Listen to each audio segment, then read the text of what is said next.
हमारे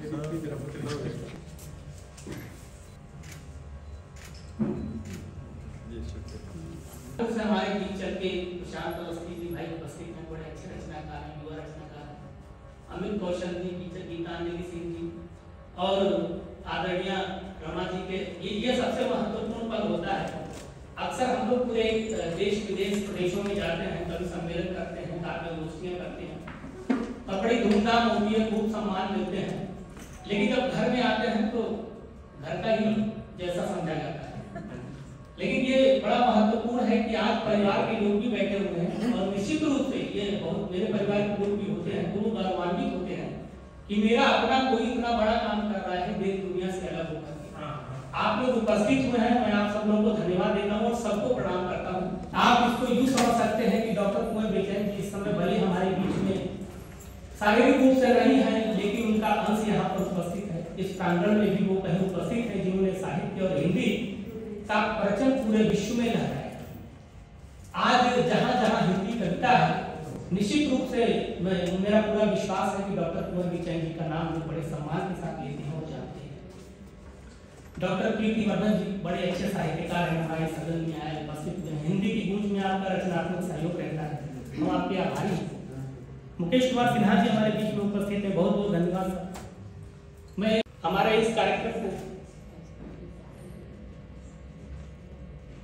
ये एक और सूचना आई है हमारे बीच में आदरणीय गुरमीत सिंह जी जो रेलवे में हिंदी के ट्रांसलेटर हैं, हिंदी के प्रेमी हमारे बीच में आए हैं और आप अकेले 1.25 लाख के बराबर इस प्रांगण में आपकी उपस्थिति।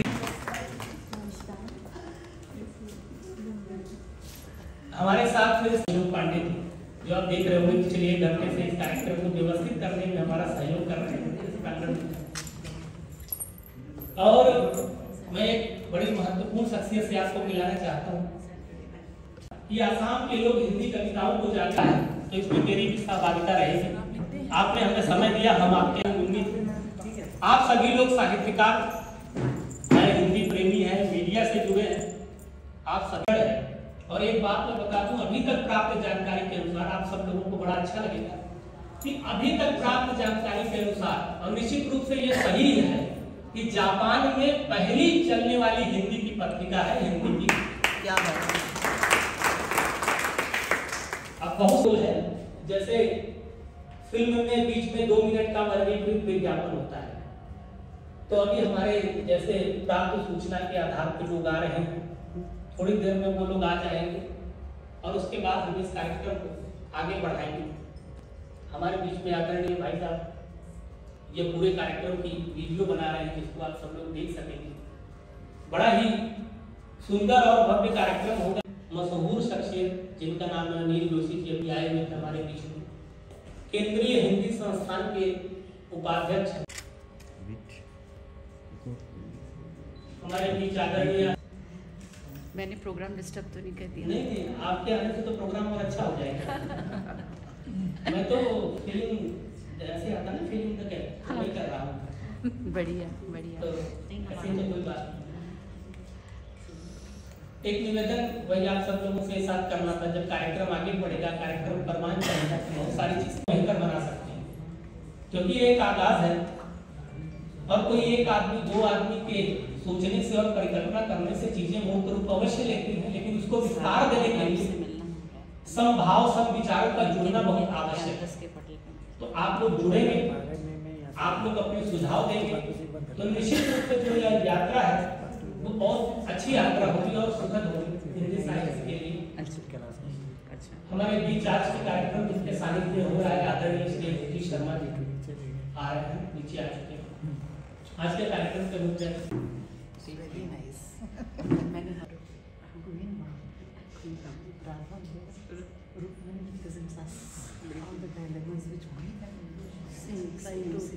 use her as a model ourselves to depict our dialogues.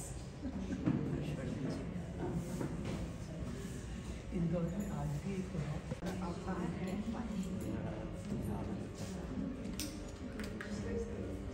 जो एक श्रेष्ठ साहित्यकार होने के साथ साथ एक कुशल चित्रकार भी हैं, आदरणीय हर्षवर्धन नारायण जी का हम प्रथम बार मिल रहे हैं, लेकिन आपके कृतित्व से हम बहुत परिचित हैं और आपका अभिनंदन है। हमारे बीच आज के कार्यक्रम की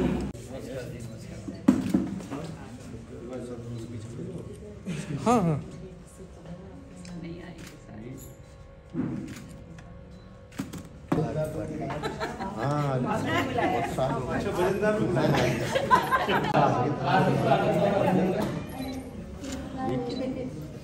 आज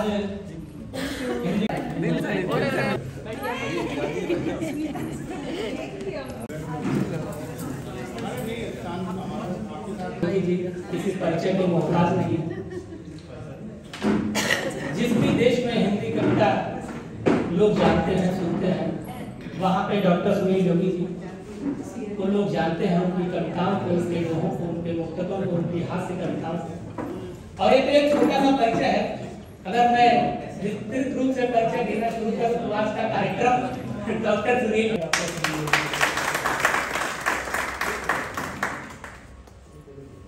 और आदरणीय डॉक्टर प्रेम भारद्वाज जी, ज्ञान भिक्षु जी हमारे बीच में उपस्थित हैं। भारत से लेकर के अमेरिका तक जिनकी कविताएं लोग सुनते हैं और पसंद करते हैं, कई काव्य संकलन आपके आ चुके हैं। इसके 20 से अधिक प्रतिष्ठित साहित्यकारों को, समाज सेवकों को सम्मानित करते हैं। ये अपने आप में बहुत बड़ा काम है। विशेष रूप से इसके लिए वो न्यूयॉर्क से यहाँ आते हैं और ये काम करते हैं, पर जोरदार तालियां। एक रजिस्टर घूम रही है, मैं निवेदन करूंगा कि आप सब लोग उस पर नाम लिख लें। यद्यपि मैं कोशिश करूंगा कि मैं सबका नाम ले लूं, लेकिन अगर ना भी लेता हूं तो आपका स्वागत शुरू से है, जब से आप यहाँ पर आए हैं, और तब तक रहेगा जब तक ये हिंदी की गूंज और हिंदी की पत्रिका जलपान के बाद अभी नहीं चलता रहता है।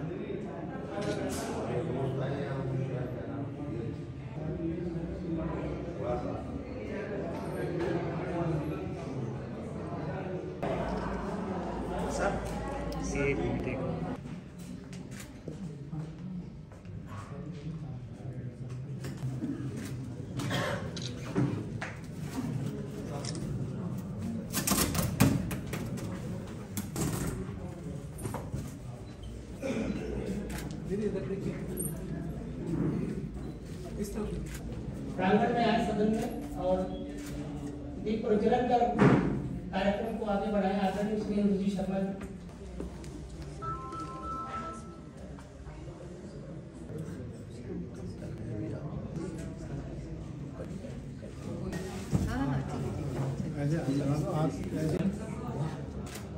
इसका बिल आ जाएगा, कैसे पता चलेगा? अकड़ तो रहनी चाहिए। ING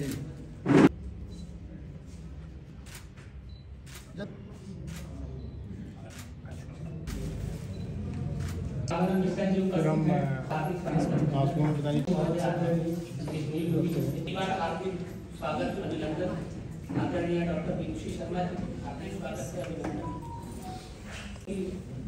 एक अभियान है जो भारत से बाहर रह रहे हिंदी भाषियों को आपस में जोड़ने का काम करता है। एक अभियान है जहाँ पे वरिष्ठ लेखक और नए लेखक अपनी रचनाओं को भेजते हैं ताकि तुलनात्मक अध्ययन से कुछ सीखा जा सके। ये एक सोच और परिकल्पना है आदरणीय रमा शर्मा जी का, उन्होंने 3 साल पहले एक स्वप्न देखा था। हिंदी की मूल पत्रिका जापान में हिंदी की छपने वाली पहली उपस्थित सभी साहित्यकार बंधुओं का हार्दिक स्वागत और अभिनंदन है। मैं कार्यक्रम को आगे बढ़ाऊं उससे पहले मां सरस्वती की वंदना के लिए मैं देश के कहीं न कहीं उनकी उपस्थिति शारीरिक रूप से नहीं, लेकिन उनकी आत्मा कहीं न कहीं और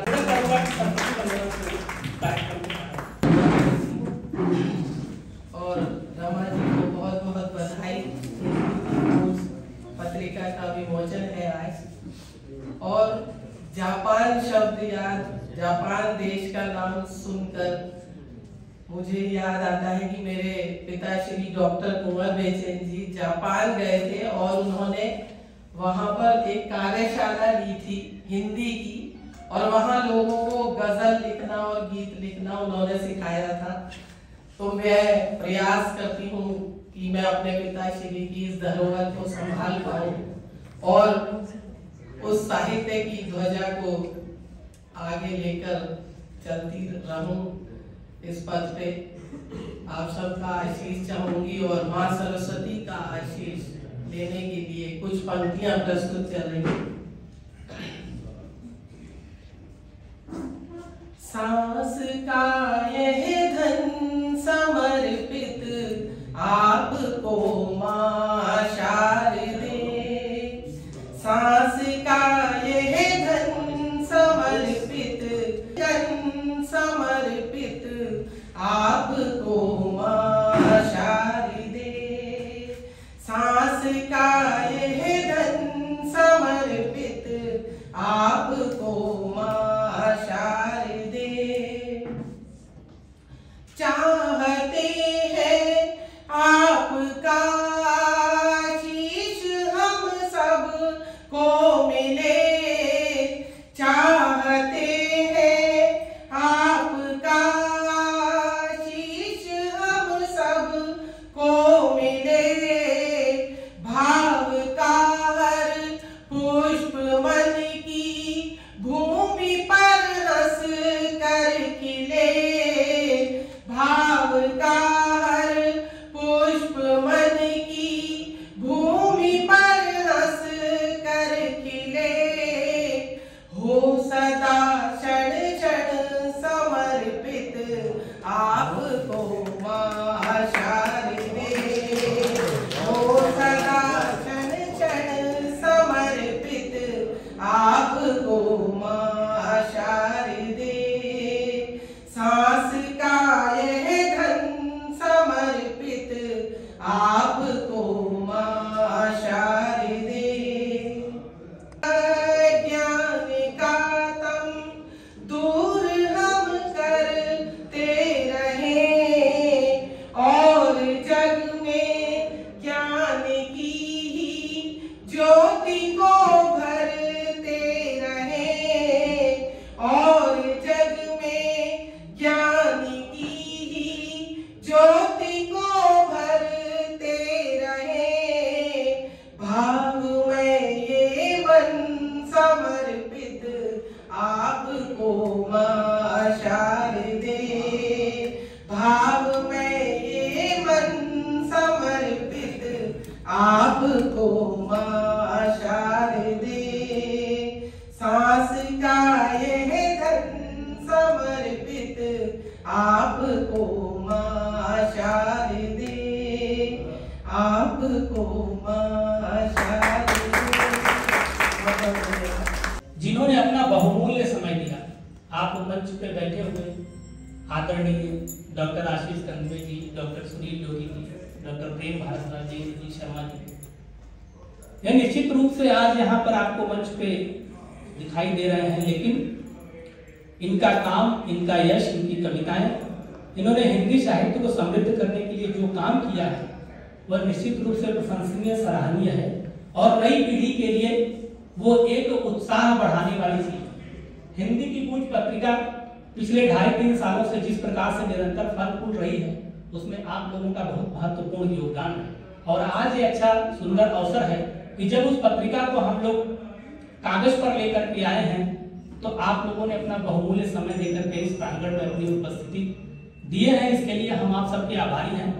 और इस स्वागत के क्रम में मैं चाहता हूं कि सबसे पहले आज हमारे इस कार्यक्रम की अध्यक्षता कर रहे देश के सुप्रसिद्ध कवि, जो शायद ही किसी परिचय के मोहताज हैं, डॉक्टर सुनील योगी जी हमारे बीच में उपस्थित हैं। मैं निवेदन करूंगा आदरणीय रमा शर्मा जी से, आदरणीय इंद्रजीत शर्मा जी से, डॉक्टर सुनील योगी जी का सम्मान करें। के साथ साथ समाज में पूरी तरह से सक्रिय हैं और आपने फिल्मों में भी बहुत सारे गीत लिखे, जिसमें आपने मुक्केबाज में आपकी एक चर्चित कविता है, उसको मुक्केबाज में फिल्माया गया है। उसके बाद बाल ठाकरे में भी आपने लिखा है। बहुत सारे उनका कृतित्व और व्यक्तित्व इतना बड़ा है कि संभवतः बोलने लगे तो आधा समय तो बोलने में ही बीत जाए। सर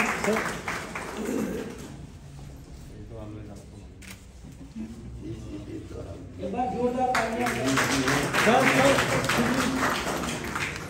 यस सर, एक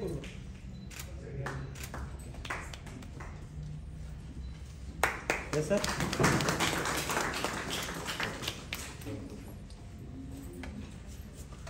बहुत बहुत धन्यवाद। बहुत काम किया है न केवल देश में बल्कि वैश्विक स्तर पर हिंदी और साहित्य को मजबूत करने में आपका योगदान बड़ा ही महत्वपूर्ण है। आधुनिक साहित्य पत्रिका के भी संपादक हैं और आदरणीय की काव्य और गद्य में तमाम पुस्तकें आ चुकी हैं, आलोचना समीक्षा हर क्षेत्र में। आज आपने इतना महत्वपूर्ण समय हम लोगों को दिया कि हम आपके आभारी हैं। मैं निवेदन करूंगा मंच पे बैठे हुए सभी सम्मानित अतिथि गणों से और आदरणीय रमा शर्मा जी से, डॉक्टर आशीष कनवे जी का मोमेंटो देकर के माला पहना करके स्वागत करें। एक बार जोरदार तालियां।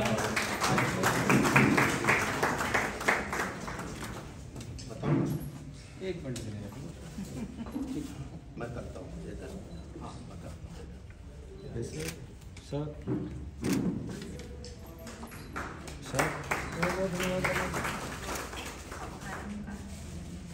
ये सर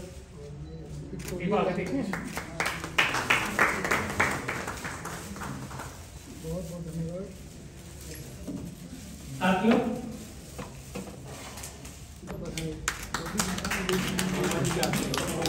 ये सर देखिए सर, मैं ये विचार कर रहा हूँ कि आपको पगड़ी कैसे पहनाऊं। ये सर समय उन्होंने दिया है, हमारे बीच उपस्थित है। मैं हिंदी की गूंज परिवार की तरफ से मैं आपका हार्दिक स्वागत अभिनंदन करता हूं और मैं चाहता हूं कि आप सब आदरणीय रमा जी आपको मोमेंटो और माला देकर के सम्मान पत्र देकर के आपका स्वागत करें। आपकी उपस्थिति अति महत्व उपस्थित हुए हैं, आपका हार्दिक स्वागत। ये सर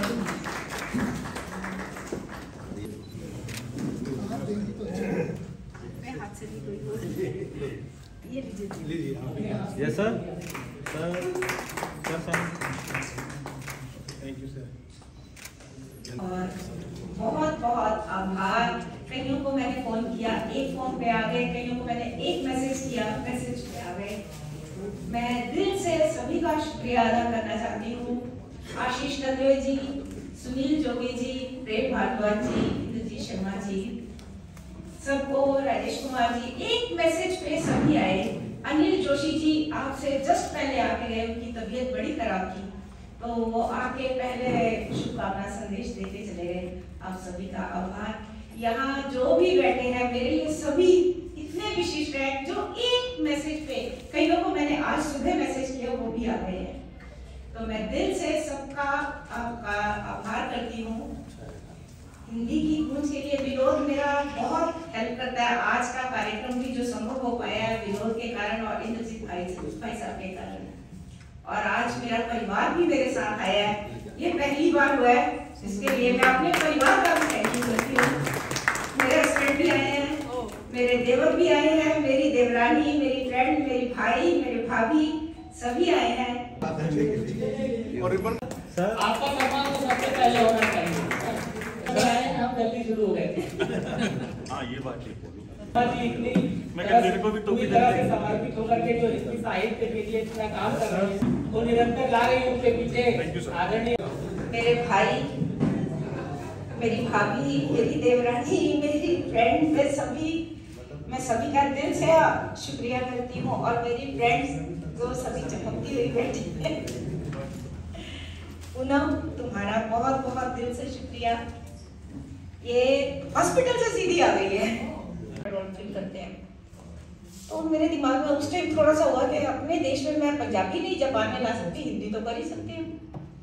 तो फिर शुरू हो गया सफर, धीरे धीरे चलता चलता 2014 में पत्रिका शुरू की थी हिंदी की गूंज, जो 2015 में मुझे पार्लियामेंट तक ले गई, बट फिर किसी कारणवश मुझे बंद करना पड़ा। फिर दोबारा शुरू हुआ ये सफर और अब चल रहा है। आपकी दुआएं और आपका प्यार साथ रहेगा तो चलता रहेगा। अब जापान का ISSN नंबर भी मिल गया है, ISBN नंबर भी मिल गया है। अकेली चली थी, कार आप मिल गए, कार वहां बन गया, इससे ज्यादा क्या कहूँ। बहुत बहुत आभार विदुषी जी, बहुत बहुत आभार। बहुत बहुत धन्यवाद।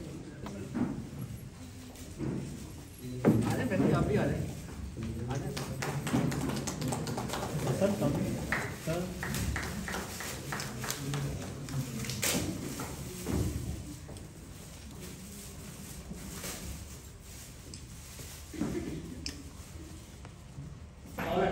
बेहतर करेंगे। और इसी क्रम में आदरणीय रमा जी की पुस्तक जिन्होंने अपने जीवन के अनुभव को कविता में ढाल करके लिखा है, आतप जीवनम, उसके लोकार्पण के लिए हम सब लोग आगे बढ़ रहे हैं।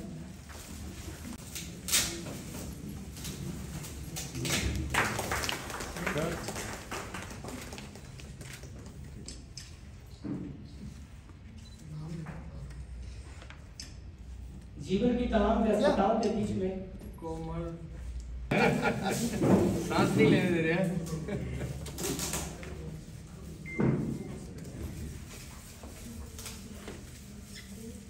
यस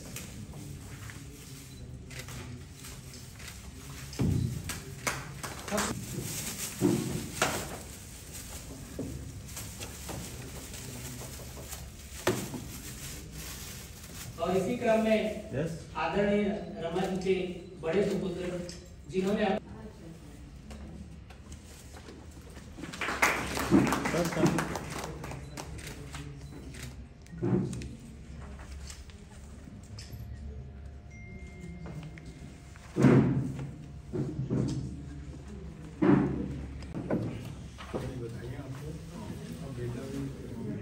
बहुत बहुत धन्यवाद। आप सभी का तालियां भी बजनी चाहिए।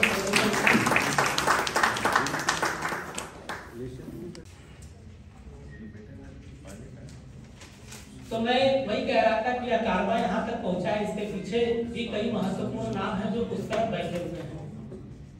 लेकिन अगर आप न होते तो हम आज हर विधाओं में आज सक्रिय हैं।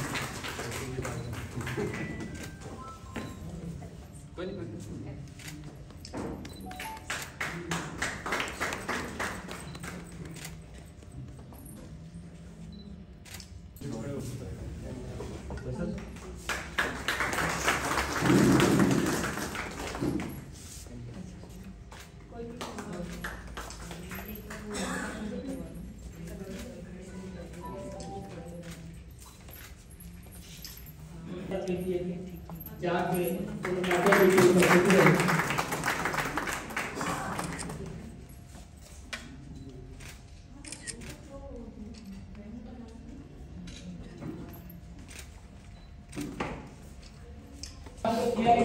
गीता जी आसाम से आई हुई है हमारे बीच, जो आसाम आपके भाव की वजह से तो ये डिसाइड हुआ। फोटो नहीं खिंचवा रहे थे।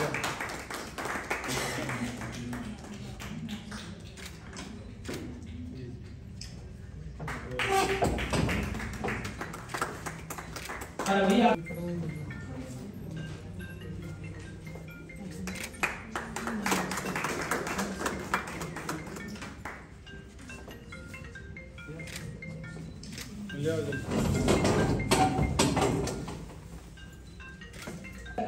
सहयोग आपका मिलता रहता है। और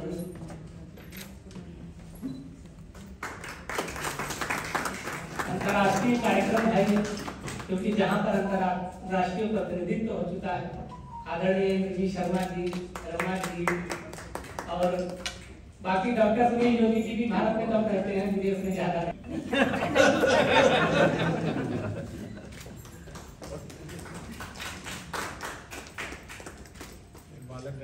भैया शर्मा जी आओ ना। मैं निवेदन करूंगा कि वो आए और इस बार की पत्रिका के प्रकाशन में भी पीछे रह करके उन्होंने बड़ा योगदान दिया।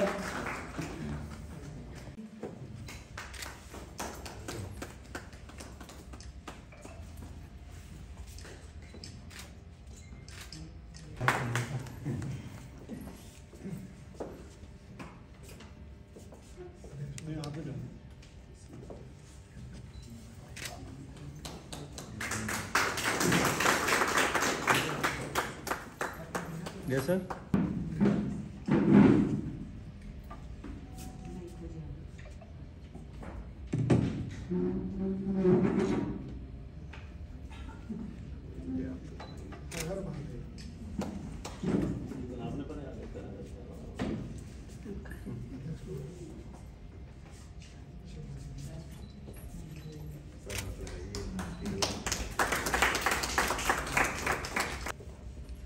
मित्रों, हमारे इस संस्था को अपना पूरा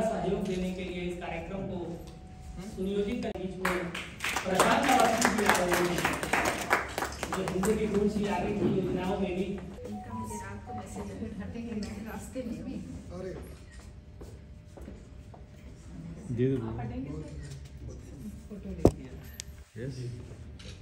सम्मान का यात्रा चलता रहेगा, लेकिन विश्राम भी जरूरी है। जिनको तमाम अंतर्राष्ट्रीय अवार्ड और देश के अवार्ड मिल चुके हैं, उनकी गजलें, गीत आप तमाम चीजें सुनते रहते हैं, पढ़ते रहते हैं। न जाने कितने कवि सम्मेलन में उनको शायरों के आपने शिरकत। मंच को नमन करता हूँ। मंच पे जो रोजा बैठे हैं उनमें सुनील जोगी जी पद्मश्री उस सम्मान से सम्मानित हैं, जिसके लिए हर साहित्यकार तो आपका इस मंच पे बहुत स्वागत है। रमा जी का ये जो प्रयास है सबको सम्मान देना, जापान से आकर के, जनरली लोग जैसे मैडम मास्को से आई हैं तो हमें लगता है हमें इनका सम्मान करना चाहिए, और जापान से आकर के मैडम सबका सम्मान कर रही हैं, तो ये बहुत बड़ी बात है। जोरदार तालियों से उनको करें। हमारे बीच में मेरे बहुत ही प्रिय आशीष कांदले जी, डॉक्टर आशीष कांदले कहूँगा, जो कि ICCR में जो पत्रिका विदेश मंत्रालय निकालती है गगनांचल, उसके संपादक हैं, जो हमारे गर्व का विषय है। और हमारे बीच का मैं अगली बात करना चाहूँगा आदरणीय इंद्रजीत शर्मा जी के बारे में। इनके बारे में कुछ शब्दों में तो कह नहीं सकता मैं, मगर मैं ये कहना चाहता हूँ कि मैंने इनके साथ जुड़ने का सौभाग्य प्राप्त हुआ। मैंने विदेशों में इनके साथ ये देखा, और बात नहीं करना, बिल्कुल गंभीरता से काम करना, ये मैंने देखा है इनको काम करते हुए। तो उसका एक बड़ा स्वरूप है आदरणीय पंडित तिलक राज शर्मा जी, इनके पिताजी जिनके नाम से हमें बड़ा गर्व होता है। इंद्रजीत शर्मा जी की बात कर रहा हूँ। अब उनका नाम क्यों आ गया मेरे मन में, मेरे मुंह पे क्यों आ गया? क्योंकि मैंने देखा कि पिता और माता के लिए और हिंदी के लिए जो समर्पण पंडित जी का है, इंद्रजीत शर्मा जी का है, वो कहने की बात अलग है और उसको करने की बात। आप देखिए, इनसे मिलें, जो आशीष कांदले जी के खास दोस्त हैं, इसलिए ये ज्यादा बेहतर समझते हो इस बात को, और हर्षवर्धन जी पड़ोसी हैं तो ज्यादा समझते हैं। जिस चौराहे पे इनका घर है उसका एक कोना physio centre free of cost for people, दूसरा कोना library free of cost for people, तीसरा कोना मतलब दवाइयों का सेंटर है, पूरा मेडिकल सेंटर है free of cost for people. और मैं यहाँ पे बात खत्म नहीं होती, हाँ वो तो आता हूँ, मैं मंदिर पे भी आता हूँ। अब ये सब चीजें कैसी है, समाज कल्याण लोग कहते हैं आप।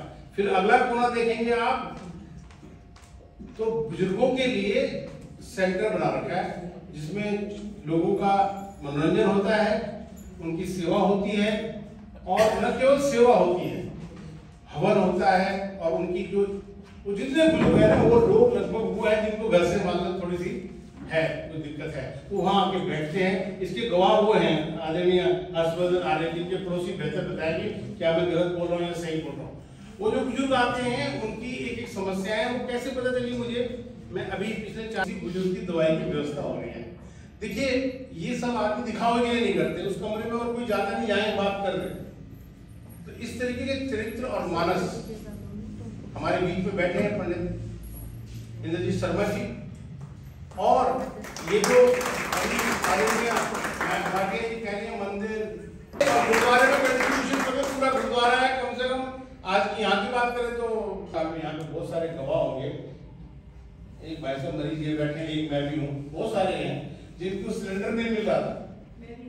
आप भी हैं, इनको बहन इनके घर में करवा भाई साहब, मतलब ये आप यकीन नहीं करेंगे कि कोरोना में हम अपने भाई से नहीं मिल रहे डर के मारे, हम तो पड़ोसियों से नहीं मिल रहे।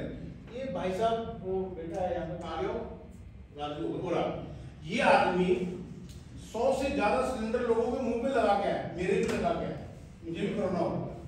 तो मैं कहा भाई तुझे डर नहीं लगता? भाई साहब मैं नेक काम कर रहा हूँ, भाई साहब का आदेश है, जहाँ कहेंगे वहां जाके लगा के आऊंगा। सिलेंडर खत्म हो गए, लगा तो लिया हमने, अब मुझे ये नहीं पता है भरते कैसे। फिर किसी को फोन किया भाई को, मैंने कहा यार चिंता मत करो, 4.5 लाख रुपए में कंसंट्रेटर खरीद लिया हमने, उसको भर के भी देंगे, फिर भर के भी देंगे। अब इसमें इतनी सारी बातें मैं क्यों कर रहा हूँ कि ये केवल दिखावे के लिए नहीं कर रहे कि मैंने फॉर्मेलिटी पूरी कर दिया, आपको सिलेंडर भेज दिया, नहीं। फिर उसको पूछ रहे हैं, कईयों की बिल पेमेंट करी इन्होंने, जो इस तरह की भावना के साथ उन्होंने एक क्या नाम है, कौन सा रिकॉर्ड है सर वो जो हुआ है, बता दीजिए नाम, बता दीजिए जो रिकॉर्ड बना जिसकी करने का ऐसा नहीं किताब की, अच्छा सुनो, किताबें डोनेट करने का रिकॉर्ड बना है। और मुझे ये सूचना कहाँ मिली, मेरा एक कार्यक्रम इन्हीं के तत्वावधान में संयुक्त राष्ट्र संघ के अंदर रखा गया, वहां पे जो व्यक्ति लेक्चर कर रहा था, he was something like, जैसे यहाँ पे मेयर होते हैं ऐसे कुछ, वो आदमी कोट कर रहा था कि इन्होंने हमारी अमेरिका की लाइब्रेरीज में फ्री ऑफ कॉस्ट किताबें दी हैं, और एक किताब को हिंदी की नहीं दी, कई सारे उसमें किताबें दी हैं, और हिंदी के लिए विशेष करके हिंदुस्तानी वर्ल्ड की सबसे बड़ी संस्था है अंतर्राष्ट्रीय हिंदी समिति, उनके तत्वावधान में वर्ल्ड वाइड कार्यक्रम होते हैं। अभी कई 100 कवियों को अमेरिका में बुला करके वहाँ कार्यक्रम, अभी इस बार का जोगी जी आए हुए थे और इनके साथ और मित्र भी थे, और उससे पहले भी था मैं वहाँ पे, तो देखा मैंने, तो उनको 20 स्टेट में जाकर, जैसे हिंदुस्तान के मान लो 25 स्टेट में जाना हो, अमेरिका के 20 स्टेट में जाकर के उनका कार्यक्रम आयोजित करना, उसको उसका खर्चा उठाना। वहाँ पे तो ऐसा नहीं है कि बस से चले जाओ, जाने में कई दिन लग जाएंगे, फ्लाइट की बुकिंग है, आना जाना रहना खाना पीना सब बुकिंग है। और मजेदार वाली बात जोगी साहब, जिस दिन आप आ गए उसके बाद जो 4 कवि वहाँ रह रहे थे, एक दिन मैंने देखा सुबह, अभी कथा इसलिए सुना रहा हूँ कि आपको भूमिका से पता चलेगा कि आदमी की इच्छा क्या है और करना क्या चाहता है। सुबह 4 बजे आवाज आई किचन से, मेरा ऊपर वाले फ्लोर में था, मैंने कहा चलो ऐसे सुसु करने के बहाने नीचे है, और मैंने कहा भाई साहब तो मतलब वो तो आप पेमेंट कर रहे हो, आप कह रहे हैं, वो कह रहे हैं हम थक गए बाहर का खाया हुआ 20-22 दिन से, अब हमें घर का खाना है। मैं जी के अंदर है, मैं नमन करता हूँ, प्रणाम करता हूँ। मेरे तो समझ से बाहर है कि इतना कुछ, फिर इनको कोई चेहरे में कह रही है अब तुम ये वाला तुम उठा लो, ये मैं उठा लिया, मतलब 2 काम बांट लेती हूँ 2 मिनट में, और भांडे ज्यादा हो गए तो बोले आप देख लो। भाई साहब हम सब नमन करते हैं। और भाई साहब सब एक ही कैटेगरी में, यहाँ पे सारे एक तरीके से राजदूत हैं, वो चाहे वो उधर बैठे हों या कहीं बैठे हो, यहाँ बैठे हों, कुछ ना कुछ कर रहे हैं। नहीं तो कौन समय निकालता है हिंदी के लिए आना, हिंदी भाषा के लिए आना। ये यहाँ पे मैडम विदुषी जी बैठी है, इनका नाम ऐसा इतना मीठा सा नाम है कि इनके माँ बाप ने पैदा होते समझ लिया होगा कि ये बहुत ही विदुषी बनेगी, इतनी बड़ी जगह संस्थान चला रही है। मगर मजे की बात ये, मैं अभी रास्ते में भाई साहब को बता रहा हूँ कि आप लेखक लोग हैं ना, इसलिए बता रहा हूँ आपको। मैं अभी लिखी थी कविता 20 से 2 घंटे हुए होंगे, तीसरे घंटे में ना किसी की वीडियो आ गई उस कविता के साथ। मैंने कहा कि ऐसा लग रहा है जैसे ये बोल मैंने कहीं तो मेरी कविता है। और भाई साहब मजे की बात, कोई नाम नहीं हमारा वहाँ पे, कुछ नहीं, ये बैठे बड़े संपादक बैठे आदरणीय डॉक्टर साहब कांदे साहब, इनको सुना रहा हूँ मैं ये बात कि आप लिख तो रहे, छपवा रहे हो सब कुछ, ये भी पता कर लो वो माल अपना है किसका है। क्योंकि वो सोचो हम भी कितने कमजोर दीवाने निकले, सोचो हम भी कितने कमजोर दीवाने निकले, अपना समझा लुट गए जिन पे वो बेगाने निकले।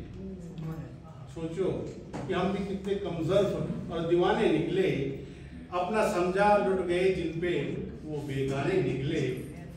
वो बांट रहा था खुशियों को जखीरे जहां जहां। भाई गौर से सुनता है भाई, क्योंकि सारी बातें ऐसे नहीं बता पाता मैं। वो बांट रहा था खुशियों के जखीरे जहां जहां, हमारे हिस्से में उसके हाथों में बहाने निकले। हम भी सोचो हम भी कितने कमजोर दीवाने निकले, अपना समझा लूट ले गया वो बेगाने निकले।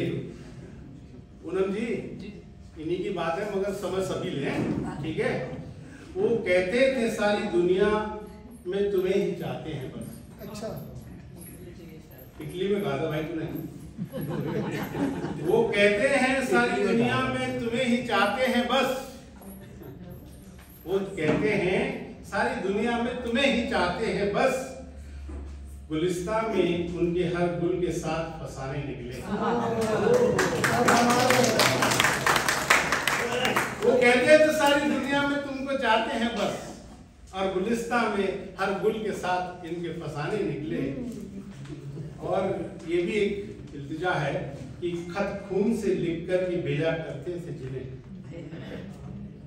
खत खून से लिखकर के भेजा करते थे जिन्हें, वही हर निशान मेरे कदमों को मिटाने निकले।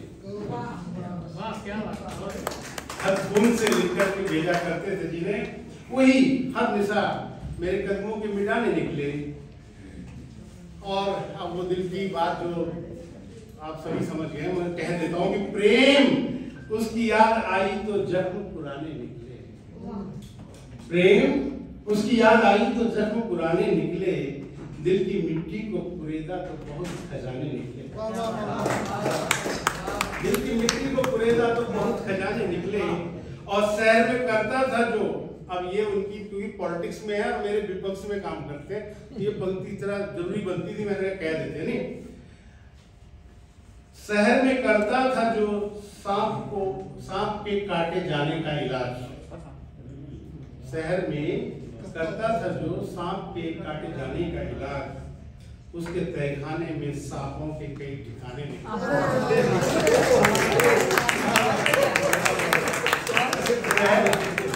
शहर में करता था जो सांपों के काटे जाने का इलाज। मैं हिसाब करना था ना। शहर में करता था जो सांपों के काटे जाने का इलाज, उसके तहखाने से सांपों के ठिकाने निकले। और ये पंक्ति मैं कह रहा हूँ, ये मेरे भाई के लिए नहीं है, मगर मैं भी उसी क्षेत्र में हूँ, तो किसी ने मेरे साथ ऐसा भी किया होगा, तो पंक्ति सुन लें। और वो सब क्योंकि आप साहित्यकार हैं तो आपको बताने की जरूरत नहीं किसके लिए कहा होगा कि आज फहरिस्त में वही लोग मेरे दर पे खड़े रहते हैं। आज फहरिस्त में वही लोग मेरे दर पे खड़े रहते हैं जो कल मेरा नाम वजूद और हस्ती को मिटाने हैं। ये कविता में मैंने सोचा मनोरंजन भी हो जाए और मन का भी था कुछ, है ना, प्यार की बातें भी याद आ जाए। पर मैंने एक कविता नहीं पढ़ूंगा, पूरी में शेर पढ़ूंगा। वो इसलिए कि ये भाई पिछले 10 साल से हमें घुमाते रहे और अचानक भूल गए। तो उस प्रेमिका और उस बेवफा प्रेमिका की तरह जिसने एक लत डाल दी थी, अब वो आदमी हमें याद नहीं कर रहा। तो एक शेर बस पेश करूंगा, वो समझ में आ जाएगा सभी को। और विदुषी जी आप तो बिल्कुल समझ जाओ, उसका मतलब है ना कि मेरा मयार नहीं मिलता। मयार का अर्थ आपको जोगी जी समझाएंगे। मेरा मयार नहीं मिलता, मैं आवारा नहीं फिरता। मेरा मयार नहीं मिलता, मैं आवारा नहीं फिरता। सोच के खोना मुझको, मैं फिर दोबारा नहीं मिलता। मेरा मयार नहीं मिलता, मैं आवारा नहीं फिरता। सोच के खोना मुझे, मैं फिर दोबारा नहीं मिलता। और वो पंक्ति जो गजल मैंने कहा कि मैं सुनाऊंगा, उसकी वजह ये थी कि वो मेरी कविताओं को बार बार लोग मंच पे पढ़ रहे हैं, नाम नहीं बता रहे मेरा। तो मेरा ये बनता है कि मैं ये मैंने जोगी साहब सुन चुके हैं, मगर आपके स्वाद के लिए सुनाना चाहता हूँ। अगर आप बोर नहीं हो रहे तो सुना दो ना। क्योंकि आदरणीय रमा जी ना वहाँ से जब बोलती है कि हमारे लिए कविताएं भेजो, वो अलग चीज होती है, उसको पढ़ता भी कोई वही पढ़ता है जिसको मैगजीन जाती है। अब ये आज बुला रखे आपने तो कुछ प्रसाद के तौर पे क्यों कहा है, पूनम माटे जी समझ जाएंगी। ये जो नई डॉक्टर बनी है, इनको पता चल जाएगा मैंने क्यों पढ़ी है कविता। तो डॉक्टर बनी है अभी ताजा, मैडम ने बधाई दे दी आपने पूनम माटे जी, अभी बनी है।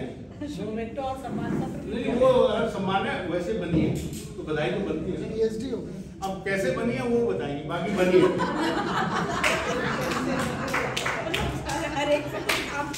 आपने भी जीवन में बहुत कुछ सिखाया, हमने आपको देख करके सीखा है। बहुत साल पहले मुलायम सिंह जी के साथ इनका बड़ा जबरदस्त जलवा था। ये मंत्री रह चुके हैं, केंद्रीय ये यूपी के मंत्री रह चुके हैं, बता रहा हूँ।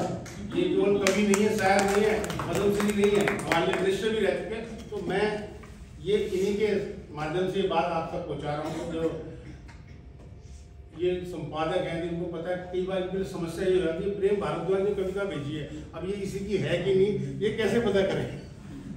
होता है नहीं होता है? कई सारे संपादक हैं, आपने रमा जी को भी पता नहीं चलता होगा, ये भेजी तो है कविता इंडिया से, अब ये किसकी है मालूम नहीं, मगर एक कविता में मैंने कुछ कहा है, आप तक जाए तो आप तालियां भी बजा सकते हैं बाद में, कि सुखनवर हो तो जरूरी है अपनी बातों में असर रखना। सुखनवर हो तो जरूरी है अपनी बातों में असर रखना, और लिखना अगर जरूरी हो तो लिखने वालों की कदर रखना। सुखनवर हो तो जरूरी है अपनी बातों में असर रखना, और लिखना अगर जरूरी है तो लिखने वालों की कदर रखना। सुनील जोगी बनने के लिए बड़ा लंबा सफर है, मतलब मैं भी चाहता हूँ कि मुझे भी पद्मश्री मिले, मगर ऐसे मिलेगा नहीं। मुझे 2-4 आशीष कांगड़े के बारे में कहना पड़ेगा तभी मिलेगा। बहुत पिछाई कर चुका हूं भैया, है ना? और एक मैं क्यों कर चुका हूँ वो भी बताता हूँ। ये माला डलवा रहे थे, अब जो महिला आ रही है उसको कहते तो माला मैं डालूंगा, पुरुष आ रहे तुम डाल। तो भाई साहब फिर ये कविता बनती है, ठीक है, आती है। इसी में एक पंक्ति और है, केवल पंक्ति है, सुखनवर हो तो जरूरी है अपनी बातों में असर रखना, और लिखना अगर जरूरी हो तो लिखने वालों की कदर रखना। शौक से निकला करो रोज नए लिबासों में, आशीष जी, शौक से निकला करो नए लिबासों में, नजर रखने वालों पर भी मगर नजर। क्या बात, बढ़िया, बहुत बढ़िया। शौक से निकला करो नए लिबासों में, नजर रखने वालों पर भी नजर रखना। और आशीष भाई, हमें घर अपने दिल में बसाना चाहते हो, हमें घर अपने दिल में बसाना चाहते हो, इसकी लहर चली जाती है, इसकी लहर चली जाती है। हमें घर अपने दिल में बसाना चाहते हो, जलते हुए चिरागों को अपने घर रखना। क्या बात, हमें घर अपने दिल में बसाना चाहते हो, जलते हुए चिरागों को अपने घर रखना, और देखना फिर जिंदगी आपके कदमों को चूमेगी, देखना फिर जिंदगी आपके कदमों को चूमेगी, हमसा कोई साथ में हम सफर रखिए, बहुत बढ़िया, हमसा कोई साथ में हम सफर रखिए। और उन सभी लेखकों के लिए 2 पंक्तियां स्पेशल हैं कि पाने का कुछ अगर जुनून रखते हो, अगर सुनील जोशी बनने की तमन्ना है, सुनील जोगी जी बनने की तमन्ना है, पाने की अगर कर कुछ जुनून रखते हो तो फिर कुछ खोने का भी जिक्र रखिए। बहुत अच्छा, और पाने का अगर जुनून रखते हो तो फिर कुछ खोने का भी जिक्र रखिए। और ये अंतिम पंक्ति में छोटे भाई विनोद के, दुनिया से लड़ने के काम आएगा, इस दुनिया से लड़ने के काम आएगा, अपने हाथों में कोई ऐसा हुनर रखिए, अपने हाथों में कोई ऐसा हुनर रखिए। और भाई साहब, मैंने आपको बताया कि हमें खोना मत, ऐसे जल्दी से खोना मत, फिर हम मिलते नहीं है, ठीक है। बहुत बहुत धन्यवाद। आपने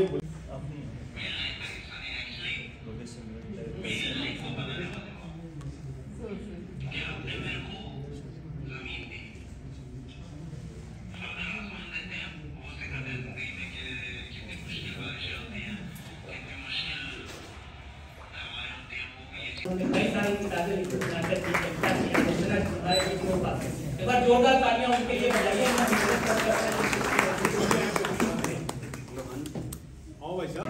समय का ध्यान रखिए, बहुत देर हो गई, 3 साल का।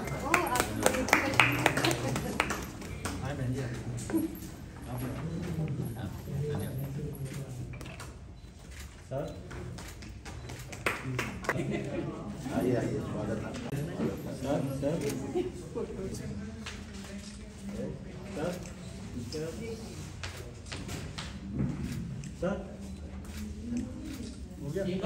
रमाजी से डॉक्टर हरीश कमल जी के कार्यक्रम में पहला परिचय। डॉक्टर नवल जी के घर जो गोष्ठियाँ होती रहती हैं उतनी सार्थक और साहित्यिक होती है। वहाँ अनेक साहित्यकारों से परिचय स्वतः ही हो जाता है। आदरणीय रमा जी से जब पहला परिचय हुआ तो उनकी मधुर वाणी में जो उनका काव्य पाठ सुना और उसके बाद नवल एक मंच है व्हाट्सएप पर, उस पर परस्पर विचारों का आदान प्रदान होता है। ये अपने आप में एक बहुत अद्भुत और महत्वपूर्ण गुण है। पिछले दिनों रमा जी का फोन आया कि आवरण के लिए सुंदर सी कलाकृति चाहिए बिटिया की। बिटिया की ही चाहिए, बोली हाँ बिटिया की ही चाहिए। तो कहने का अर्थ है कि नवोदित कलाकार हों चाहे साहित्यकार हों या उनको भी आगे बढ़ाना, उनको मौका देना और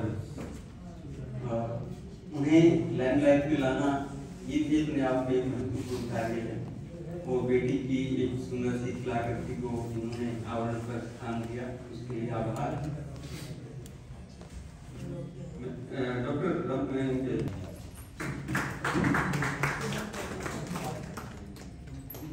निवेदन आपने एक पगड़ी इतना अच्छा पहना दिया कि वो पूरा एकदम से परिवेश ही बदल गया। अब ज्यादा अच्छा कार्यक्रम के अध्यक्ष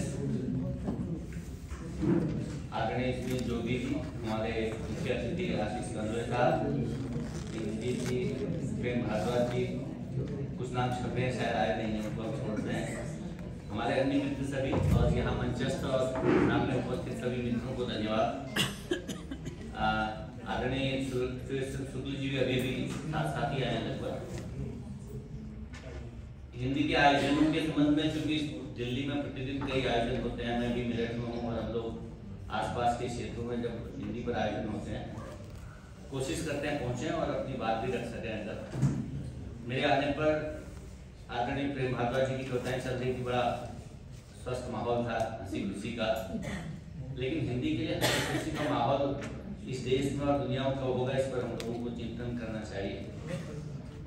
पत्रिकाएं निकलती हैं, बहुत अच्छी बात है, हम किताबें भी लिखते हैं, कुछ रचनाएं एक दूसरे तक पहुंच जाती हैं। हिंदी वाला हिंदी वाले की कविता पढ़ लेता है और उसके बाद हम आपस में खुश हो लेते हैं।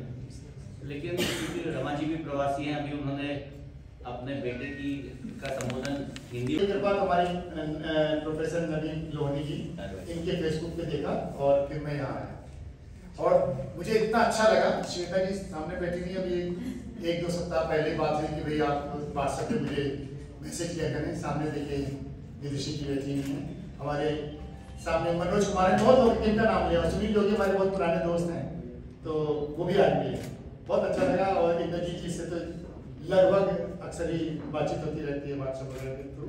और जो सामने बैठे हैं वो हम लोग से कोई कम नहीं है, तो मैं 4 पंक्तियां सुना करके बैठता हूँ। पहले तो 2 पंक्तियां। देश का गान हो, देश का मान हो, देश का गान हो, देश का मान हो, हम जहाँ भी रहे मेरा हिंदुस्तान हो, हम जहाँ भी रहे मेरा हिंदुस्तान हो। मैं सबको शुभकामनाएं दे रहा हूँ। कार्यक्रम बड़ा है और जितने लोग भी सामने आए हैं बड़ा अच्छा लगा आज कार्यक्रम में।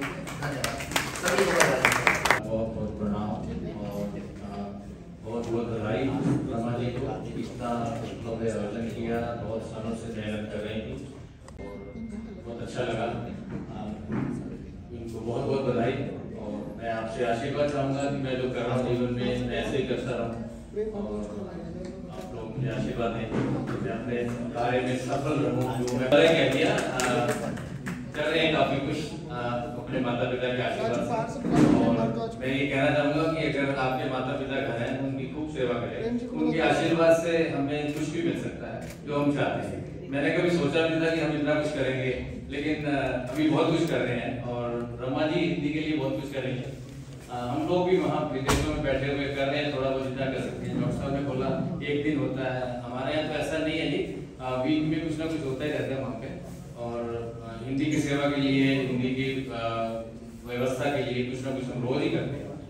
तो बहुत बहुत धन्यवाद जी, बहुत बहुत आप आए और यहाँ पर कार्यक्रम की शोभा बढ़ाई। धन्यवाद। नमस्कार। आ जाएगी आ जाएगी जी, आएगी क्यों नहीं आ गई सर। Yes sir. सर आप आए ना। मैं तो यही हम तो मजदूर लोग हैं, हमको नाश्ते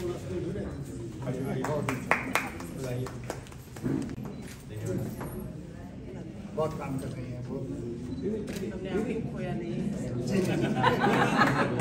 और कभी कोई खोई नहीं सकते, बिल्कुल नहीं खोई।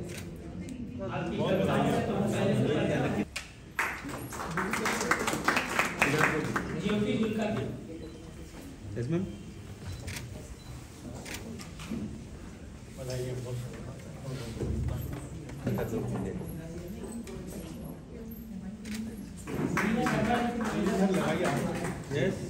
दीदी सीधा सीधा उल्टा उल्टा हो गया। अच्छा सो सर।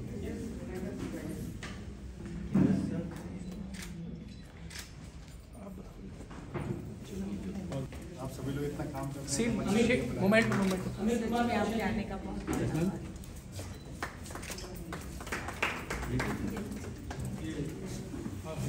आप लोगों ने अरे जाइए, फोटो आनी चाहिए ना। फोटो करो। Yes sir. आप इसको पकड़ लीजिए, लग रहा है मैं ले रहा हूँ। सब आप ही ले रहे हैं सर। अपनी मान देता हूँ बीच।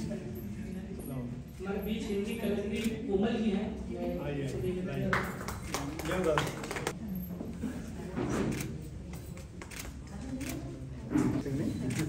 मैंने तो सोचा भी नहीं था। यस वैसे तो है। अच्छा धन्यवाद।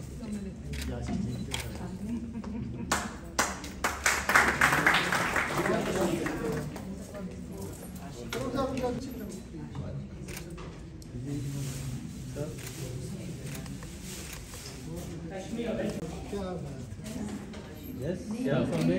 Yes sir. Rashmi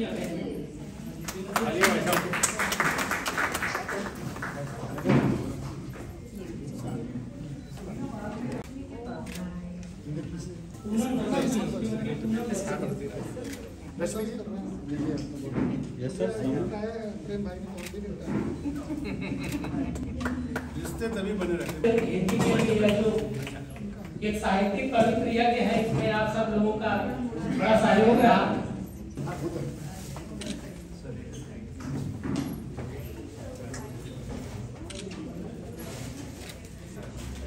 yes sir. आपको भी आओ जी आओ।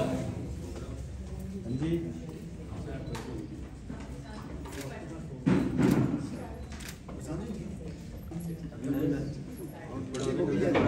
उनका बेटा 2 दिन पूरे भारत में यस समझेंगे।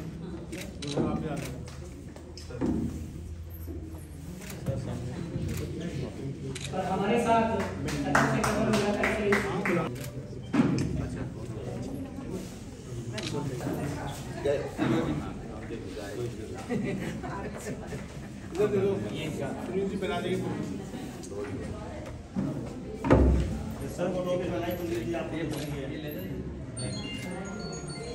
बहुत खूबसूरत सा शेर है और ये इसीलिए पढ़ा मैंने, और ये जो जगह है ये भी मैंने इसीलिए लगाई कि हम सबको चलाने वाले इस कार्यक्रम को समझिए। ये तालियां कम है। विनोद एक बहुत अच्छे कवि, बहुत सहृदय इंसान है और हिंदी के पास नोएडा के रहने वाले हैं। लेकिन एक बात मुझे याद आती है कि 2012-13 में भारत मॉरिशस संस्था का एक विश्व हिंदी प्रतियोगिता हुई थी, जहां विनोद और हम दोनों ही प्रथम आए थे। तो विनोद के लिए जोरदार तालियां।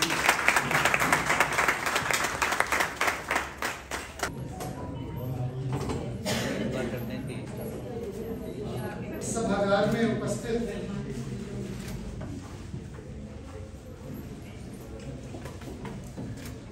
श्रोतागण, भैया बैठ जाइए, 2-4 मिनट रखिए। अरे भाई आलोक रंजन पांडे जी हमारे बीच में उपस्थित हुए हैं। बहुत आज के कार्यक्रम में बहुत सारे बिंदु हैं जिस पे मुझे बात करनी है।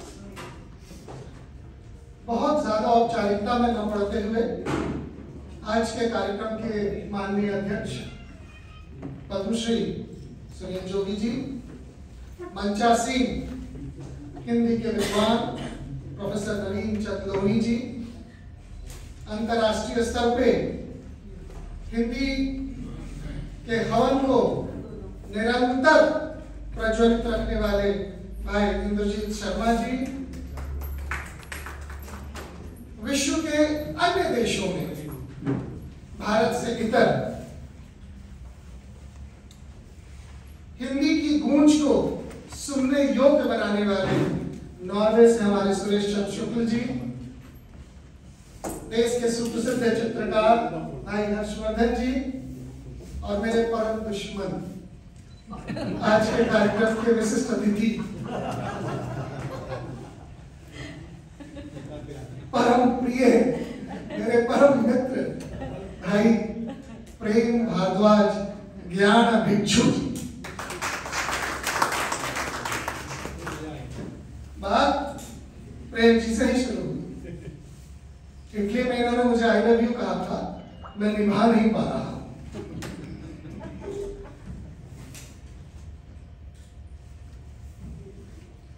मन में मेरे ये मलाल रह गया, प्रेम भाई, मन में मेरे ये मलाल रह गया,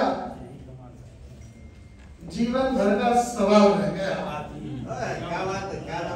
मन में मेरे यह मलाल रह गया, जीवन भर का सवाल रह गया। जुर्म इतना था कि उनकी आंखों में झांका, मेरे हाथों में गीला रुमाल।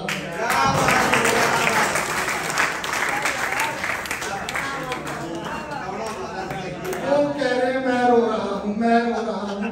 भाई पूछता ही नहीं, मेरे गीले रुमाल को तो देखो यार। पड़ोसन को मत दिया करो ना, मेरे पास तो ठीक है, वहां तो ठीक है। प्रीत कहाँ कब अनुबंधों में कैद हुआ करती है,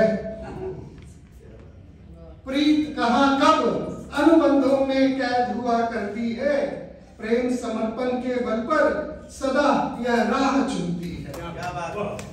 प्रेम समर्पण के बल पर सदा यह राह चुनती है, चाहे जितने शब्द उकेरो कोरे कागज पर तुम, चाहे जितने शब्द उकेरो कोरे कागज पर तुम, गीत गजल और कविता कब आकार लिया करती है, गीत गजल और कविता कब आकार लिया करती है। भैया ये हमारा प्रेम है और ये आपका प्रेम है, जो गीत और गजल चाहे मेरे माध्यम से हो चाहे आपके माध्यम से हो आकार ले रही है। मित्रों, आज के कार्यक्रम की उत्सव मूर्ति जिनके निमित्त इस कार्यक्रम का आयोजन किया गया है, इससे पहले कि वो हम सबको आज सायोनारा बोले, आदरणीय रमा जी को हिंदी की गूंज पत्रिका के आरंभ, प्रकाशन और अब मूल प्रति के रूप में, पहले शायद ई पत्रिका आ रही थी और अब हार्ड कॉपी के रूप में जो प्रकाशन इन्होंने शुरू किया है, उसके लिए हार्दिक बधाई। रमा जी, समय बहुत ज्यादा हुआ है, मुझे आदत है 45 मिनट बोलने की। 1 घंटे सब जानते हैं। हिंदी की गूंज हमारी चेतना में होनी चाहिए, हमारे अंतर मन में होनी चाहिए, जिस वेदना को प्रोफेसर नवीन लोहनी ने अभी व्यक्त किया है। हिंदी की गूंज अगर कागजों पे होगी, इन सम्मान पत्रों में होगी, तो निश्चित रूप से एक वर्ग में सिमट कर रह जाएगी।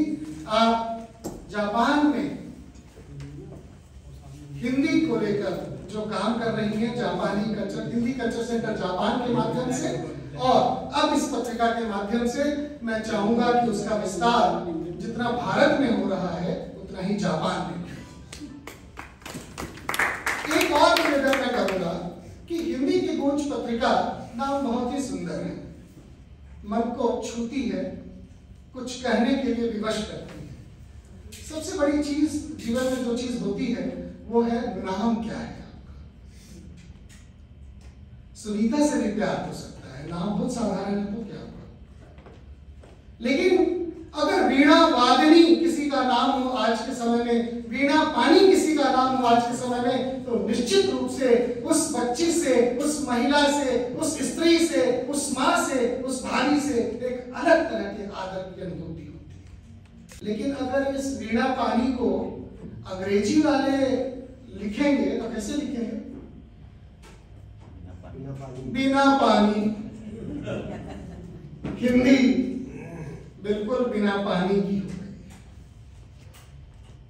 उत्सवों तक सिमट रही है, पत्रिकाओं में कैद हो रही है, और कुछ साहित्यकारों के बीच में, जिसकी संख्या पूरे देश में 10,000 के करीब है, उसी में कोई मंच के इस तरफ है और कोई मंच के उस तरफ। 135 करोड़ के देश में हिंदी भवन के दिल्ली जैसे प्रमुख सभागार में अगर 100 लोग नहीं उपस्थित होते हैं तो ये चिंता का विषय है।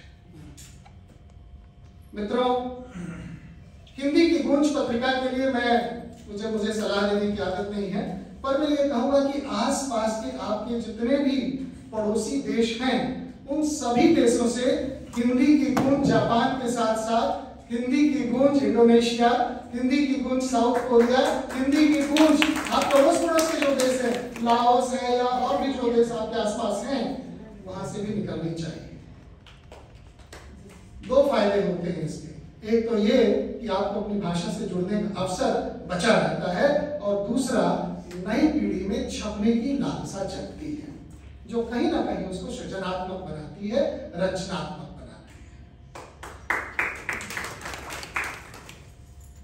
कवि सम्मेलनों में जब आप जाएंगे तो जीजा का हौसला बढ़ाती हैं सालियां और कवियों का हौसला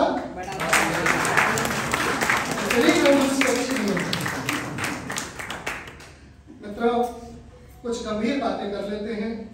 मंच से 3 पुस्तकों का लोकार्पण हुआ है।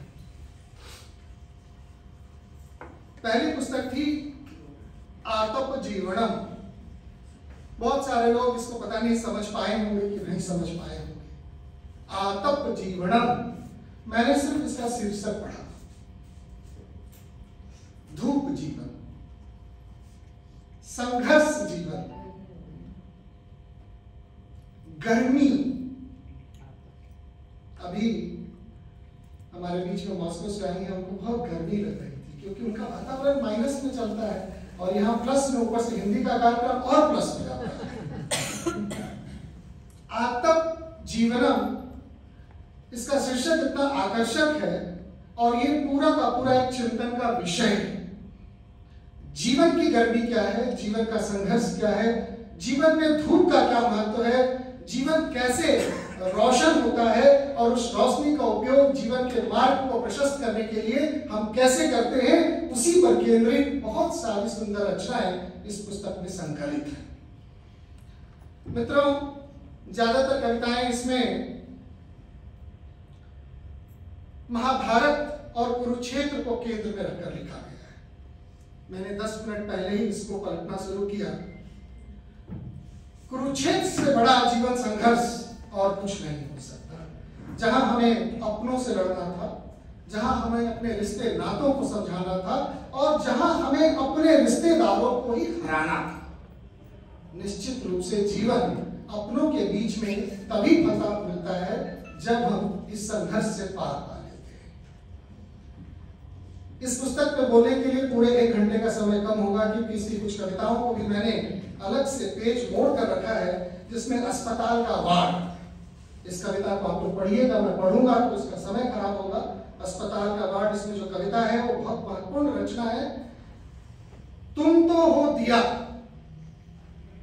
तुम तो हो दिया। एक और इसमें बहुत सुंदर ये कविता है, तुम तो हो दिया पिया, मैं तो बस तेरी बाती रे। इस कविता को पढ़िए, इसमें इनके अंतर चेतना की आवाज है, इनके मन की आवाज है। और हमारे शर्मा जी बैठ करके उनको कहिएगा कि इस कविता को 4-5 बार पढ़ें, तब रमा शर्मा के व्यक्तित्व को समझ पाएंगे। मित्रों, इसमें एक और कविता है बहुत ही महत्वपूर्ण। इस कविता का शीर्षक है परिभाषा। जैसे इन्होंने इस पुस्तक को ही परिभाषित कर दिया।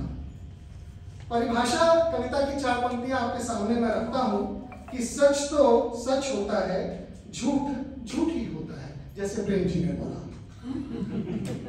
परंतु क्या मेरा सच तुम्हारे लिए झूठ होता है? परंतु क्या मेरा सच तुम्हारे लिए झूठ होता है? तुम्हारा सच क्या मेरे लिए झूठ होता है? तुम्हारा सच क्या मेरे लिए झूठ होता है? शायद हाँ, यही सत्य है। सत्य सच या झूठ में नहीं, सच हमारे मयानों में है। सच हमारे मयानों में है।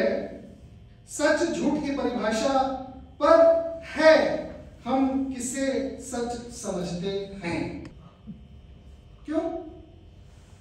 क्योंकि नाम ही आपके व्यक्तित्व का दर्पण होता है। विदुषी, आप उनकी तरफ देखिए।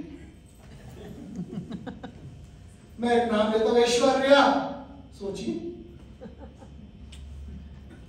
अब मैं एक नाम ले लेता हूं और दिया मिर्जा, सोचिए। वो जो नाम है उसका एक छवि हमारे मन में अंकित हो चुका होता है। आप नाम लीजिए इंद्रजीत शर्मा, आपके स्वप्न में, आपकी दृष्टि में, आपके विचार में ही आएगा कि कोई किसी उपकार के काम में लगा होगा, किसी गरीब का इलाज करा रहा होगा, किसी गाय की चारा की व्यवस्था कर रहा होगा, कहीं वृद्ध सेंटर चला रहा होगा और अमेरिका के आज समाज मंदिर में लंगर लगा रहा होगा।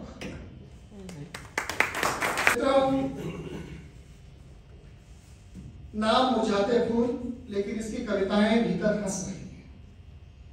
मैंने इसमें हंसती हुई कविताएं ढूंढी। मंच पे बैठे बैठे बहुत वरिष्ठ कवि आदरणीय जोगी जी बैठे हैं, उनके सानिध्य में बैठने से भी कविता आती है। तो उस सानिध्य का लाभ उठाते हुए मैंने एक पन्ना मोड़ दिया और उस कविता का शीर्षक था पिता। कविता के माध्यम से इन्होंने जो बिंब उकेरे हैं, जो प्रस्तुति दी है और जिस प्रकार की कल्पना की है, वो 4 पंक्तियों के माध्यम से इन्हीं की पंक्तियां इन्हीं को समर्पित कि पिता है बस एक खामोश माली सा। मैं तो कह रहा हूं कविता पूरी हो गई। कुछ कहने की जरूरत ही नहीं, पूरी हो गई। कविता तो संपूर्ण हो गई। जैसे ही आपने पिता को माली बता दिया, यहाँ जितने पिता हैं सबके मन में उस बच्चे के जन्म से लेकर के अभी तक की स्थिति कौंध गई होगी। ऐसे सुंदर शब्दों का समायोजन आपने किया। लिखती है ये कि पिता है बस एक खामोश माली सा, रखता ख्याल अपने बाग के हर फूल का, हर डाली का, क्योंकि पिता है बस एक खामोश माली सा। तो जाते फूल कैसे, जिसमें सोच की इतनी परिपक्वता हो, कविता के वो प्रतिमान हो जो कविता को गढ़ते हैं, कविता की कविताई जिसमें जीवित हो रही हो, उस सुगंध को मुरझाने मत दीजिए। मित्रों, हम मंथन करना चाहिए। आज इस मंच से मैं कह रहा हूं, क्योंकि सब प्रवासी लोगों के बीच ये बातें जाएंगी कि अपने ही लिखे को जब तक आप फाड़ना काटना नहीं सीखेंगे, तब तक अच्छी रचना आ ही नहीं सकती। संघर्ष करिए थोड़े अपनी रचनाओं के साथ, जैसे रमा जी ने किया है। मित्रों, तीसरी पुस्तक एक और है, इसने तो मुझे हतप्रभ कर दिया। इस पुस्तक का नाम है इचिबुन, जापानी भाषा है और मैं जापानी नहीं बोल सकता, रूसी स्पेनिश बोल सकता हूं। इचिबुन के नीचे लिखा है द सीक्रेट्स ऑफ जापानीज, का रहस्य और उनके निर्माण से लेकर निर्मिति तक का रहस्य। मैंने सिर्फ शीर्षक पढ़ा है, अंदर पढ़ने की कोशिश की, पर मंच पे बातचीत होती है तो आदमी पढ़ नहीं सकता। ये एक नंबर पे खड़े होने की चेष्टा है। अगर एक पंक्ति में मैं कहूँ, ये पुस्तक अपने विचारों के माध्यम से नंबर 1 बताने की चेष्टा है। प्रथम पायदान पे कौन खड़ा है उसको इस पुस्तक में परिभाषित किया गया है एक पायलट के माध्यम से, एक ऐसे व्यक्ति से जो जमीन को आधार बनाकर आसमान को नाप देता है। क्या बात। साहित्यकार का काम क्या है?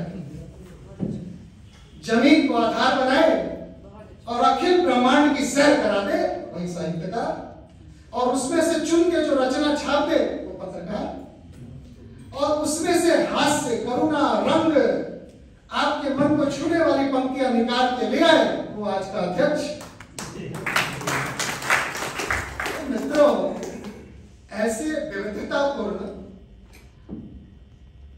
कार्यक्रम के लिए मैं रमा जी को, उनके साथ जुड़े हुए उनकी संपूर्ण समिति को, संपूर्ण उनके मित्रों को, उनके धन को, क्योंकि बिना धन के कुछ नहीं होता, उनके धन को और उनके कोमल मन को, सबको बधाई देता। बैठी है लगातार मुझे घूर के देख रहे हैं। अच्छा, मैं जिसे घूर के देखूं वो मेरा नाम भूल जाता है, जैसे शरद चंद्र आरोप भूल जाते हैं। हमारे बीच में मेरे बहुत ही सहयोगी और परम मित्र मेरे नीलांजन बनर्जी बैठे हैं, जिनके बिना कुरुक्षेत्र का कोई भी युद्ध में नहीं लड़ सकता। वही सारथी हैं और मैं उनके पीछे चलने वाला एक मामूली सिपाही।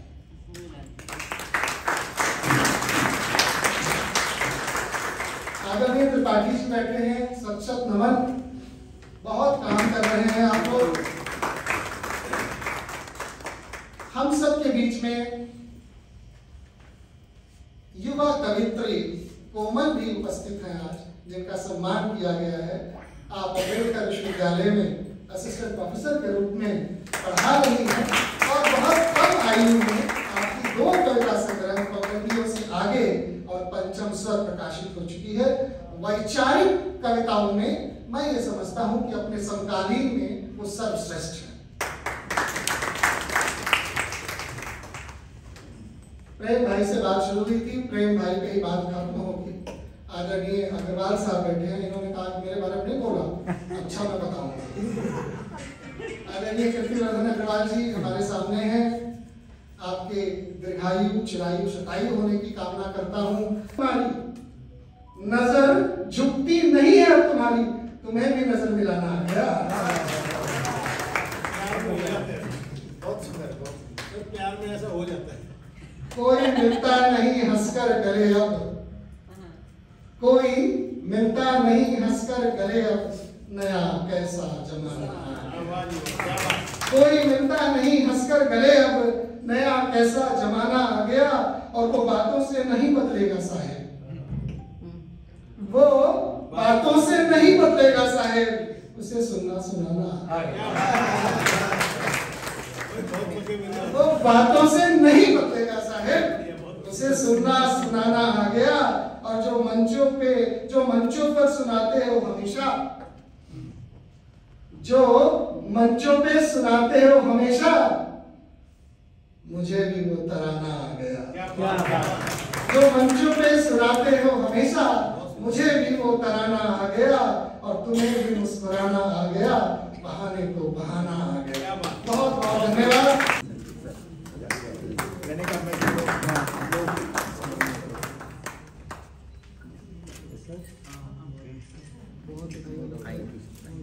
पाया गया है, मैं तो हाथ से कभी खाना और आदरणीय भैया का आशीर्वाद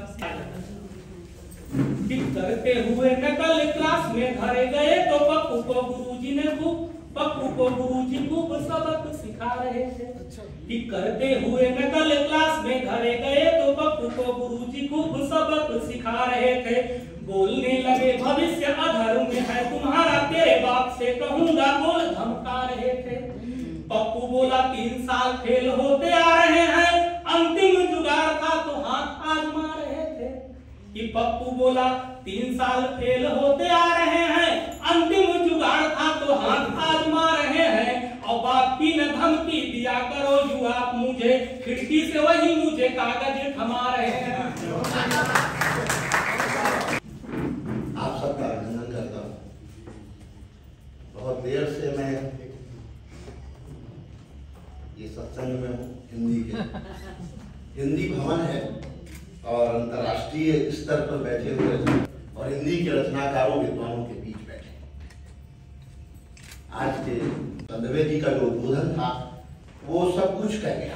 किताबों के बारे में उन्होंने जो बोला और इतनी जल्दी इतना कुछ पढ़ लिया, ये आपकी बड़ी तीव्र दृष्टि का कमाल है। बेटा तालियां उनके लिए बजाएं। डॉक्टर नवीन चंद्र लोहानी साहब, इंद्रजीत शर्मा जी, प्रेम भिक्षु जी, हमारे बहुत पुराने मित्र डॉक्टर सुरेश चंद्र शुक्ल जी, सरदा लोग और सम्मुख बैठे आप सब साहित्यकार और आज के लगभग सभी लोग सम्मानित किए गए। इसे कहते हैं सबका मान सबका सम्मान, यही है सबका साथ सबका विकास। शर्मा जी ने ऐसा कहा गया कि जापान से आकर यहाँ हिंदी का इतना बड़ा उत्सव कर दिया, ये बड़ी अद्भुत बात है। एक साथ इतनी पुस्तकों का लोकार्पण हुआ, ये भी बड़ा सुखद है।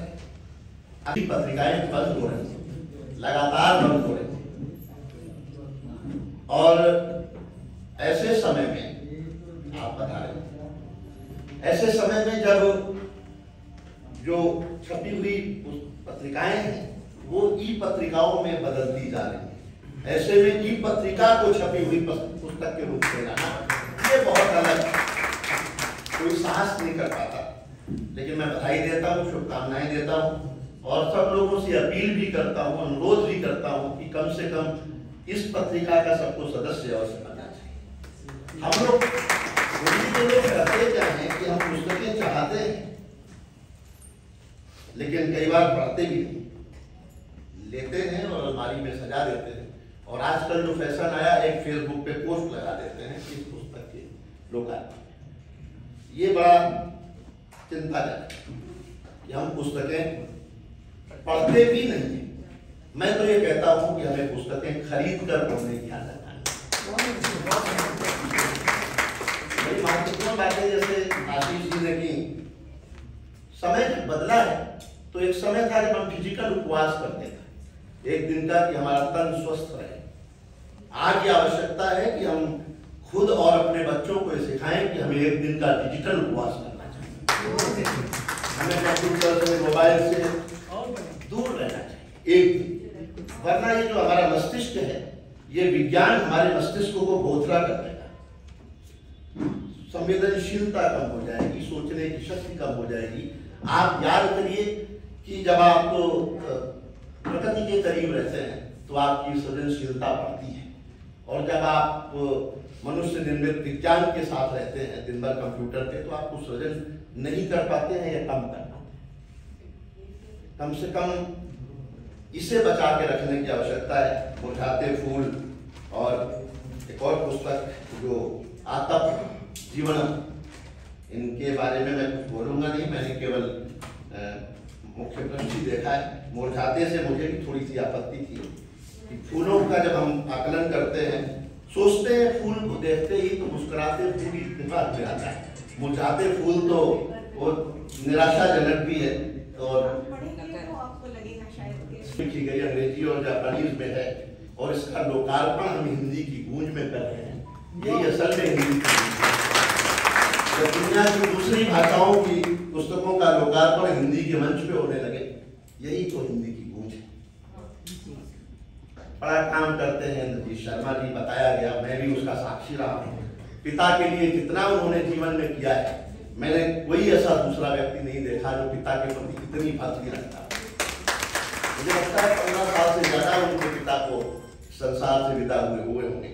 मैं जब उनके घर गया, उन्होंने वो कक्ष दिखाया, कमरा, कि ये वैसा ही है जैसा उस समय पिताजी के समय था। रोज उसमें पूजा भी होती है, बिल्कुल वैसा ही सजा हुआ, कहीं लगता ही नहीं है कि वो इतने साल पहले जा चुके। तो नई पीढ़ी को सीख लेनी चाहिए। वो कवि नहीं है लेकिन कवियों के हृदय में वास करते हैं। जो भी एक बार भी अमेरिका गया या नहीं गया, यहाँ मिला भी है उनसे किसी उनके आयोजन में, तो वो बड़ी सहज और बड़े शीघ्र हृदय में बस जाता है।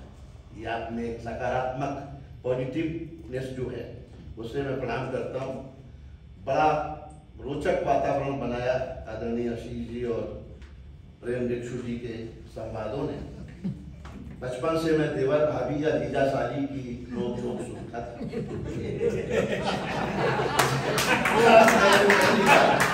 इन दो रचनाकारों के बीच की नोक झोंक।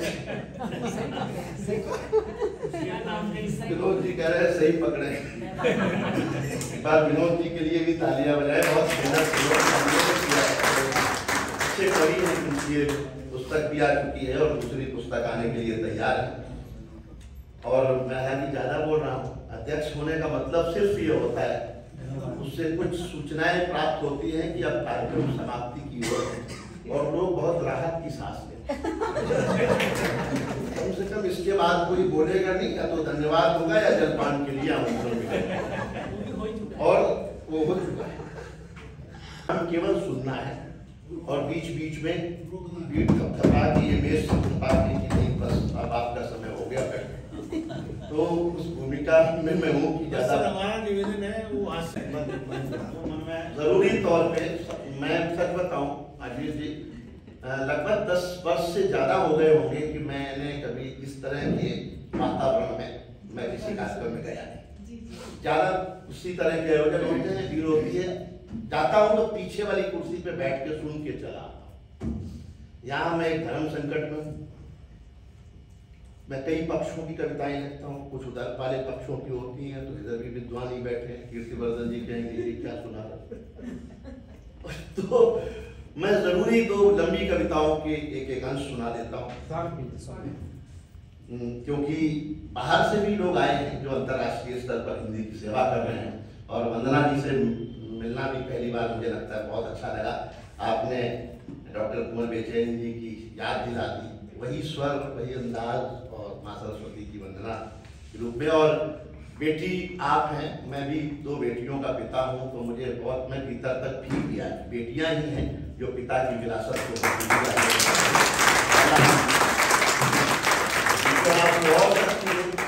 मुझे सैकड़ों कार्यक्रम मैंने राज साहब के सानिध्य में पढ़े होंगे, और उनका स्वभाव, उनका लेखन, उनकी विनम्रता और नई पीढ़ी के प्रति उनका आशीर्वाद इतना होता था कि वैसा व्यक्तित्व मिलना दुर्लभ है।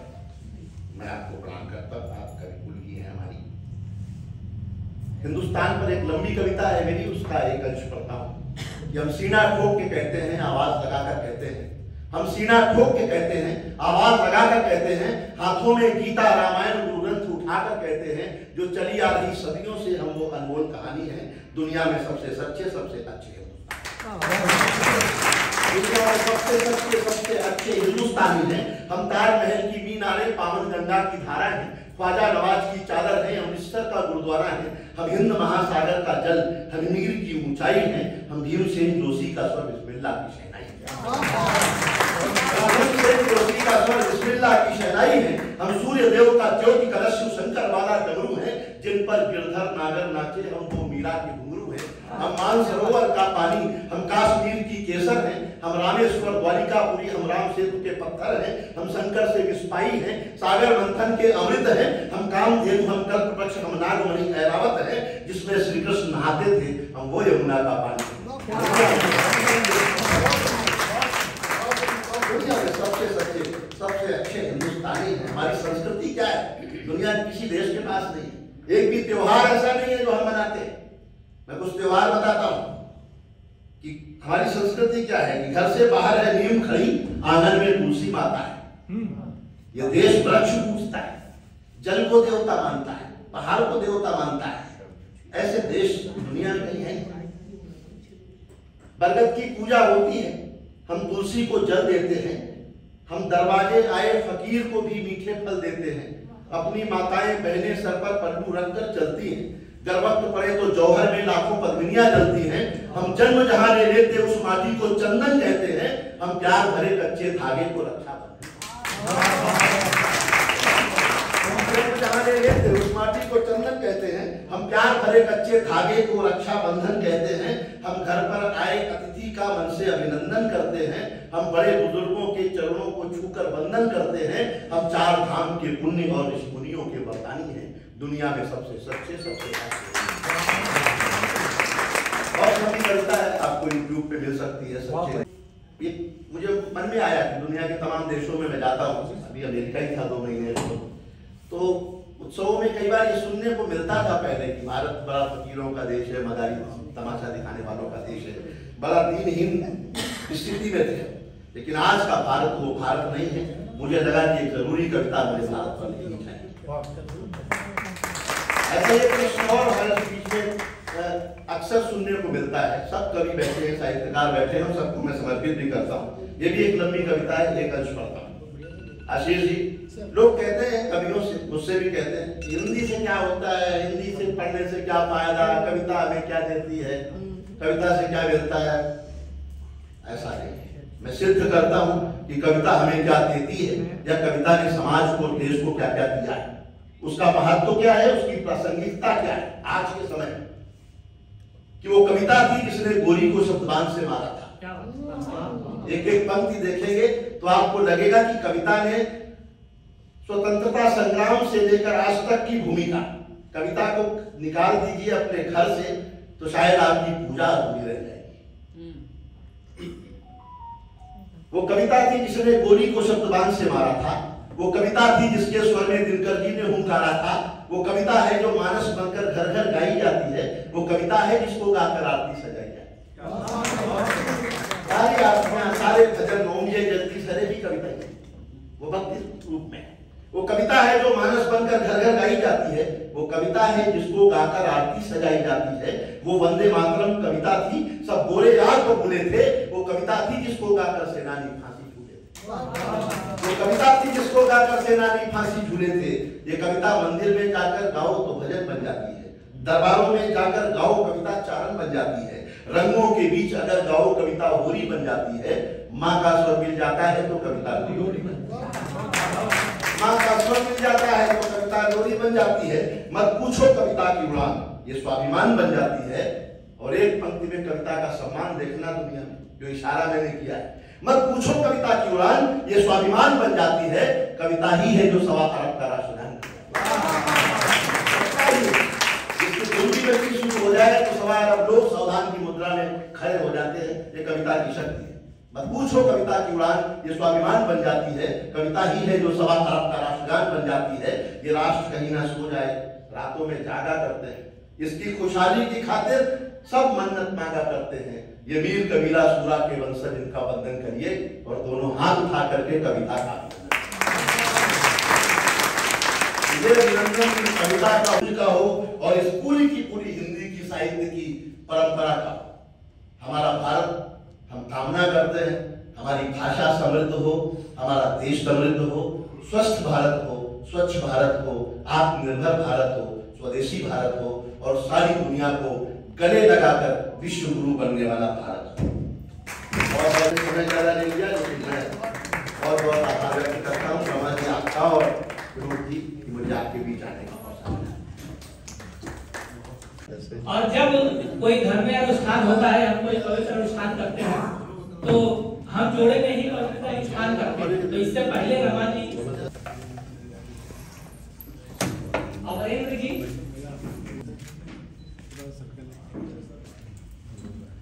वीडियो बना रहे हैं, साहित्यिक मित्र हैं हमारे कीर्ति कुमार जी। मैं चाहूंगा कि एक सम्मान और अब इस शानदार गौरवशाली कार्यक्रम पे तो आभार करती हूँ। मैंने पहले भी बोला कि मेरी एक आवाज क्या एक मैसेज पे सभी आ गए। मैं दिल से सभी की शुक्रगुजार हूँ। आशीष जी, इंद्र भाई साहब, प्रेम भारद्वाज जी, हर्षवर्धन आर्य जी और सुरेश पांडे जी ने तो आके सरप्राइज कर दिया। पांडे हो गए सुरेश तो बहुत बहुत आभार आपका भी। और ये देखिए विदुषी जी, मैं मतलब किसका नाम ली है, डॉक्टर की खबर के हैं, बस ये ज्योति जी का सबका मैं दिल से आभार करती हूँ।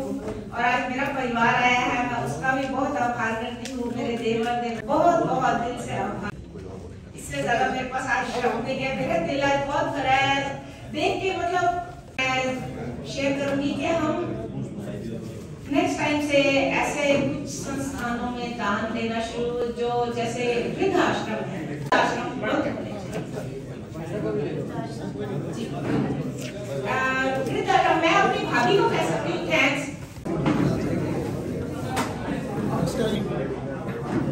चीफ जस्टिस ने दिया है। आज मानव अधिकार दिवस था ना। अच्छा हाँ।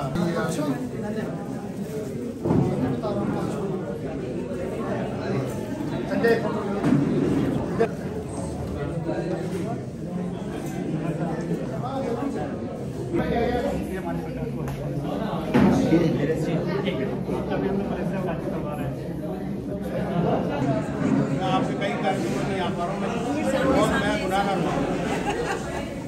मैं माटिया जी की तरह ऐसे नहीं सब जगह जा सकता हूँ।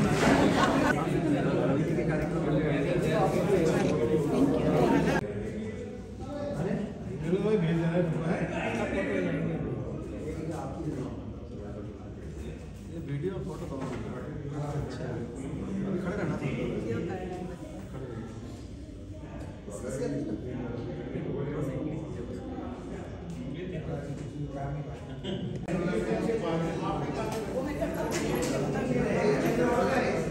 चलो फिर ठीक है। बहुत अच्छा लगा।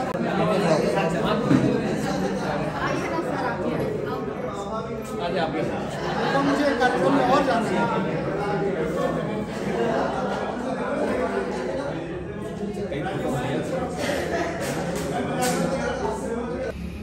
नमस्कार दोस्तों, आज हमारे बीच जोशी जी हैं और यहाँ पर हिंदी भवन दिल्ली में जो एक हिंदी के ऊपर कल्चर प्रोग्राम हो रहा है, जिसमें राष्ट्रीय अंतर्राष्ट्रीय जो हमारा आपस में जो एक मिलन है वो एक अच्छी बात है। तो सर जी, इस तरह की जो शुरुआत है बहुत अच्छी बात है और इस तरह के प्रोग्राम हमें हर बार कराने होंगे, हर जगह कराने होंगे स्टेट वाइज, ताकि जो है हिंदी को बढ़ावा मिल सके। टोक्यो से जो कुछ लोग यहाँ आए हुए हैं, अच्छी बात है कि वो देखो हिंदी भी बोल देते हैं। तो क्या मैसेज है सर आम जनता के लिए, सरकार के लिए? सर ये बहुत अच्छी बात है कि और कहना चाहिए कि एक उदाहरण प्रस्तुत कर रही हैं रमा जी, जो उन्होंने हिंदी की गूंज पत्रिका का, अंतर्राष्ट्रीय पत्रिका का यहाँ लोकार्पण हो रहा है। और मैं समझता हूँ कि भारत से बाहर जिन स्थानों पर काम हो रहा है, सिर्फ वो पहली बार ऐसा नहीं कर रहे हैं, वो बहुत लंबे समय से हिंदी पत्रकारिता की जापान में अलग जगाए हुए हैं, मशाल लेकर चल रही हैं। तो यहाँ पर भी भारत में लोगों को पता चले, भारत में जो लेखक पत्रकार हैं वो भी उससे जुड़ें और उस पत्रिका की गुणवत्ता और प्रचार प्रसार बढ़े, उस दृष्टि से ये महत्वपूर्ण है। मैं इस अवसर पर रमा जी को, उनकी पूरी टीम को, इस कार्यक्रम के आयोजकों को बहुत बहुत बधाई देता हूँ। तो सर जी, जैसे मोदी जी बाहर जाते हैं तो वहाँ वो हिंदी में बोलते हैं, बड़ी अच्छी बात है।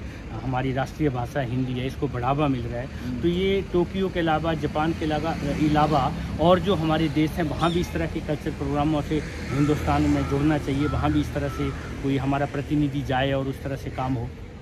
जी बहुत अच्छा है। ये वास्तव में ब्रिटेन में, मॉरिशस में, फिजी में और भी बहुत सारे देशों में हिंदी पत्रकारिता चल रही है अपने, और बहुत सारे लोग, लाखों लोग उससे लाभान्वित होते हैं। अब तो पत्रकारिता में एक परिवर्तन टेक्नोलॉजी की वजह से आया है। कई जगह ई पत्रिकाएँ, कई जगह वेबसाइट्स ये भी दिखाई दे रही हैं, जैसे भारत दर्शन न्यूजीलैंड की वेबसाइट है। तो लाखों लोग उनके माध्यम से हिंदी की पत्रिकाएँ, हिंदी की सामग्री पढ़ सकते हैं। और हमारे केवल हिंदी केवल भाषा नहीं है, बल्कि एक सांस्कृतिक मूल्यों, जीवन मूल्यों को देने वाली भाषा भी है। तो उस नाते से हमारे देश से उनका जुड़ाव भी होता है और अपनी संस्कृति से भी जुड़ाव होता है। ये बहुत महत्वपूर्ण है। Thank you very much sir, बहुत बहुत धन्यवाद। नेक्स्ट टाइम फिर एक मुलाकात होगी। Thank you regard sir, thank you, धन्यवाद। नमस्कार दोस्तों, आज हमारे बीच सुनील जोगी जी हैं और यहाँ एक कार्यक्रम में आए थे। सर जी, जो हमारे बीच में नए कवि उभर रहे हैं, उनके लिए एक छोटा सा मैसेज दे सर। मैं सबका स्वागत करता हूँ। हिंदी की गूंज के इस कार्यक्रम में मैं आया था और जो हमारे नए कवि हैं उनके लिए बहुत शुभकामनाएं देता हूँ कि वो खूब आगे बढ़ें, हिंदी को समृद्ध करें, हिंदी की शब्द संपदा को समृद्ध करें और पहले खूब अध्ययन करें, गंभीरता से हिंदी को लें। हल्के से लेने की आवश्यकता नहीं है। हिंदी विश्व भाषा है। आप हिंदी की किताबों का अध्ययन करें और रचनाकारों से, बड़े कवियों से जुड़ें, उनको सुनें, उनको पढ़ें, उसके बाद अपनी रचनाएं करें। मैं उनकी शुभकामना की कामना करता हूँ। नमस्कार दोस्तों, आज हमारे बीच ध्रुव अग्रवाल जी हैं। हिंदी की गूंज एक कार्यक्रम के तहत यहाँ पर मौजूद हुए। सर जी, क्या लगता है कि हिंदी को बचाने के लिए जो मुहिम छिड़ी हुई है सभी देशों में, जो हमारे पूरे वर्ल्ड में, तो हमारी हिंदी का जो बोलबाला धीरे धीरे जापान टोक्यो से होता हुआ बढ़ रहा है, तो क्या कहना चाहेंगे आप, और खासकर उन नए हिंदी कवियों के लिए? देखिए, मैं तो हिंदी खबर न्यूज़ चैनल चलाता हूँ। हिंदी को 25 देशों में मैं फैला रहा हूँ। ये रमा शर्मा जी जो जापान में काम कर रही हैं, कपिल शर्मा जी जो बेल्जियम में काम कर रहे हैं, श्वेता जी जो रसिया में काम कर रही हैं, उसके बाद जो नीदरलैंड में हमारी पुष्पिता अवस्थी काम कर रही हैं, और हमारे सरन साहब जो काम कर रहे हैं कनाडा में, इन सबको 25 देशों में हिंदी के सारे कवियों को हमने हिंदी खबर के माध्यम से जोड़ा है। और हिंदी की पत्रिका जापान में निकाली है, हिंदी की गूंज, और वहाँ पे 64 पहियों का रथ बना के लाइव मोबाइल कवि सम्मेलन हिंदी का कराते हैं, जिससे कि हिंदी का प्रचार प्रसार हो। और आपको हम बताना चाहते हैं, कनाडा में, बेल्जियम में, यूएसए में, इंग्लैंड में आजकल हिंदी की कविताओं के लिए, जिसमें वहाँ के मेयर भी आते हैं, वहाँ के मंत्री भी आते हैं, राजदूत भी आते हैं, और ये जो हिंदी की गूंज और आज का ये जो प्रोग्राम रमा शर्मा जी ने जो स्पेशली जापान से आई हैं और श्वेता जी जो रसिया से आई हैं आज के कार्यक्रम के लिए, मैं उनको साधुवाद देता हूँ और उनको सल्यूट करता हूँ कि इन्होंने आके इस हिंदी को फैलाया है पूरे संसार के अंदर। जो नए कवि हैं हमारे आने वाले, जिन कवियों से जो है आगे कविता बनेगी, उनके लिए क्या मैसेज देना चाहते हैं? मैं ये कहता हूँ कि आप एक बहुत महत्वपूर्ण रोल करते हो हिंदुस्तान के लिए। देश प्रेम का इससे अच्छा उदाहरण नहीं हो सकता।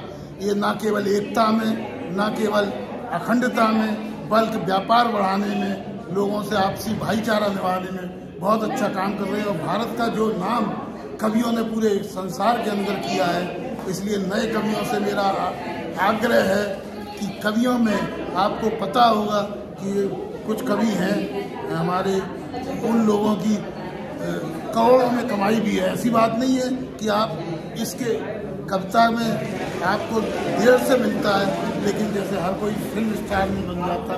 बहुत बहुत धन्यवाद, thank you very much, thank you sir. नमस्कार दोस्तों, आज हमारे बीच डॉक्टर आशीष जी हैं। यहाँ पर एक हिंदी भवन में हिंदी की गूंज के बारे में बहुत सी बातें हुई है। सर, जो हमारे नए कवि हैं जो आने वाले हैं, या जिस तरह से हिंदी का प्रचार पूरे वर्ल्ड में हो रहा है, क्या कहने चाहेंगे सर उन नए कवियों के लिए? बड़ा ही आपका प्रश्न टारगेट ओरिएंटेड है, मतलब लक्ष्य पे प्रश्न कर रहे हैं आप कि नए कवियों के लिए क्या कहेंगे।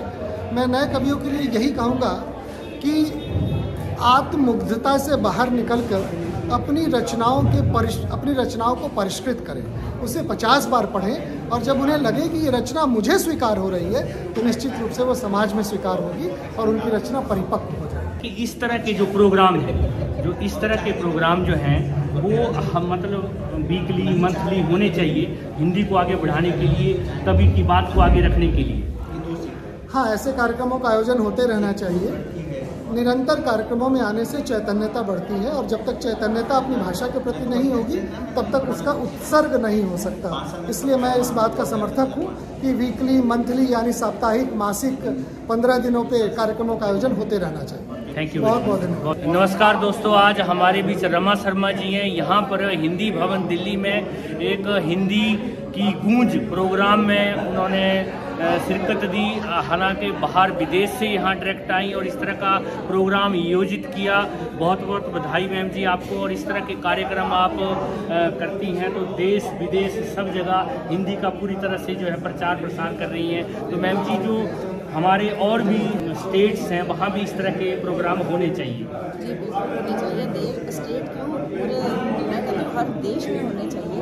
और मैं काफ़ी जगह गई भी हूँ, इंदौर, उज्जैन, भोपाल, नागौर, बहुत सी जगह होते भी। और अभी दिल्ली में भी है। हिंदी की गूंज तो हर जगह गूंजनी चाहिए। नहीं, बहुत अच्छी बात है। हर फॉरेन कंट्री में हमारी भाषा का वहाँ पर प्रचलन हो रहा है, लोग बोल रहे हैं, समझते हैं, बहुत अच्छी बात है। और बहुत बहुत प्रयास हो रहे हैं। बहुत बहुत बधाई, आपने आज 3 बुकें रिलीज भी की हैं जो आम जनता तक पहुंचेंगी, बहुत अच्छी बात है मैम जी, बहुत बहुत बधाई, थैंक यू वेरी मच। आज हमारे साथ पूनम माटिया जी भी हैं, वो भी कुछ कहना चाहती है जो रमा शर्मा जी ने यहाँ प्रोग्राम जो आयोजित किया उसके लिए। जी मैम जी, मैं सबसे पहले रमा को बहुत बधाई देना चाहती हूँ कि वो एक जापान में रहते हुए हिंदी के प्रचार प्रसार के लिए निरंतर कार्यरत है। और हिंदी की बात तो ये है कि वैज्ञानिक आधार है, मधुर बहुत रसधार, तुलसी सूर कबीर ने रच डाला संसार, रच डाला संसार की दुनिया अब तक बाँचे, ढाल रहे मन भाव लिए हिंदी के साँचे। तो ये हमारी जापान में बैठकर हिंदी को बढ़ावा दे रही है। आज इसकी 2 पुस्तकें लोकार्पित हुई हैं। मैं रमा को बहुत बहुत बधाई देती हूँ कि किताब जिनकी इतनी तारीफ की गई वो लोगों तक पहुँचे और अपने रमा का ये जो सक्रियता है हिंदी के लिए वो दिन दूनी रात चौगनी बढ़ती रहे और सबसे बड़ी बात कि ये स्वस्थ रहे और लंबी आयु रहे। थैंक यू वेरी मच, बहुत बहुत धन्यवाद ma'am ji, thank you very much. तो अब रमा जी के साथ श्वेता जी भी हमारे साथ जुड़ चुकी हैं, कुछ कहना चाहती हैं जो रमा जी ने यहाँ प्रोग्राम किया, क्या कहना चाहेंगी मैम जी कि किस तरह के प्रोग्राम आयोजित तो होते रहेंगे पूरे वर्ल्ड में? मैं श्वेता सिंह उमा मॉस्को से आई हूँ स्पेशली रमा जी के इस बहुत भव्य कार्यक्रम का हिस्सा बनने, हिंदी की गूंज के जो ये पहला इनका पत्रिका से आज जो ये इन्होंने लॉन्च किया है पेपर में, उसके लिए आई हूँ, इनकी किताबों के लॉन्च के लिए आई हूँ। वो तो ये कोई बहाना था, मैं बोलूँगी रमा जी मुझे बुलाती है, मैं खींची चली आती हूँ। इनका प्यार ऐसा है, इनकी मतलब इतनी बड़ी विदुषी है, जितनी अच्छी कलम की धनी है वैसे दिल इनका उतना ही खूबसूरत है। इतनी खूबसूरत ये खुद है, वैसे इनका दिल भी खूबसूरत है। अच्छे लोगों को जोड़ती रहती है, साहित्य की साधना करती रहती है, जापान में इतना कुछ कर रही है हिंदी के लिए और वहाँ रह करके हमारे हिंदी की गूंज को पूरी दुनिया में फैला रही है, हमें प्रेरणा दे रही है। मैं मॉस्को में रहती हूँ, मेरे लिए आदर्श की तरह है, मैं इनको देखती हूँ और सीखती हूँ कि कैसे करना चाहिए, क्योंकि मैं भी मॉस्को में वही करने की कोशिश कर रही हूँ जो रमा जी जापान में कर रही है। ये मेरे आदर्श है, मेरे गुरु है और मैं बस इनके पद चिन्हों पे चल रही हूँ और मेरी तरफ से हिंदी को आप अच्छा बढ़ावा दे रही हैं। मोदी जी भी जब बाहर जाते हैं तो कभी कभी हिंदी में बात करते हैं, बड़ा अच्छा लगता है कि हमारे हिंदुस्तान की जो भाषा है, मातृभाषा, वो पूरे वर्ल्ड में फैल रही है। आप उसका माध्यम बनी है। वैसे भी मोदी जी कहते हैं बेटी पढ़ाओ, बेटी बचाओ, बेटी को आगे बढ़ाओ, तो आप बेटियाँ, हिंदुस्तान की बेटियाँ बहुत अच्छा काम कर रही हैं। बहुत बहुत बधाई आपको, थैंक यू वेरी मच, धन्यवाद मैम। यहाँ पर हिंदी की गूंज प्रोग्राम में हमारे हिंदी गूंज के संपादक मौजूद हैं विनोद जी। सर क्या बात है, आपने किस तरह से इस मुहिम को आगे बढ़ाया और जो आपने लिखा है बुक में, बुक को रिलीज कराया, आज यहाँ पर रमा जी की 2 बुक और रिलीज हुई हैं, तो क्या कहना चाहेंगे सर जी आप? देखिए, इसके पीछे तो सबसे बड़ा उद्देश्य यही है कि जो हिंदी के लोग हैं, जो हिंदी जानने वाले लोग हैं, हिंदी के साहित्यकार हैं, वो विदेशों में रह रहे हैं, प्रवासी साहित्यकार, तो वो क्या है हिंदी के प्रति बहुत सजग है, बहुत जागरूक है। लेकिन कहीं ना कहीं भारत से दूर रहने की वजह से वो भारत में उस तरह से काम नहीं कर पा रहे हिंदी के लिए और विदेशों में भी नहीं कर पा रहे। पारिवारिक जिम्मेदारियाँ भी, तमाम चीज़ें हैं। तो हम सब लोग ने जुड़ करके आपस में इस प्रकार का एक अभियान चलाया कि जो जिस प्रकार सबका सहयोग कर सकता है। रमा जी ने वो परिकल्पना देखा कि हिंदी की जो पत्रिका है जो जापान से निकलेगी और पूरे देश में छा जाएंगी, तो हम सब लोग भारत में रह करके जितना सहयोग हो सकता है उस पत्रिका के लिए किए। हमारी एक पूरी टीम है जो सब लोग हिंदी की गूंज की पत्रिका के लिए निरंतर काम करते रहते हैं।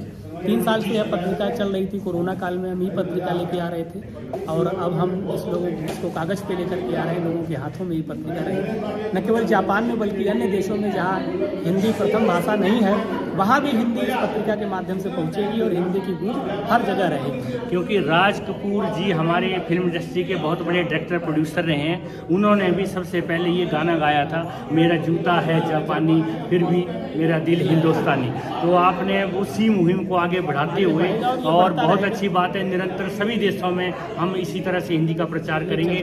विनोद जी बहुत बहुत धन्यवाद, थैंक यू वेरी मच।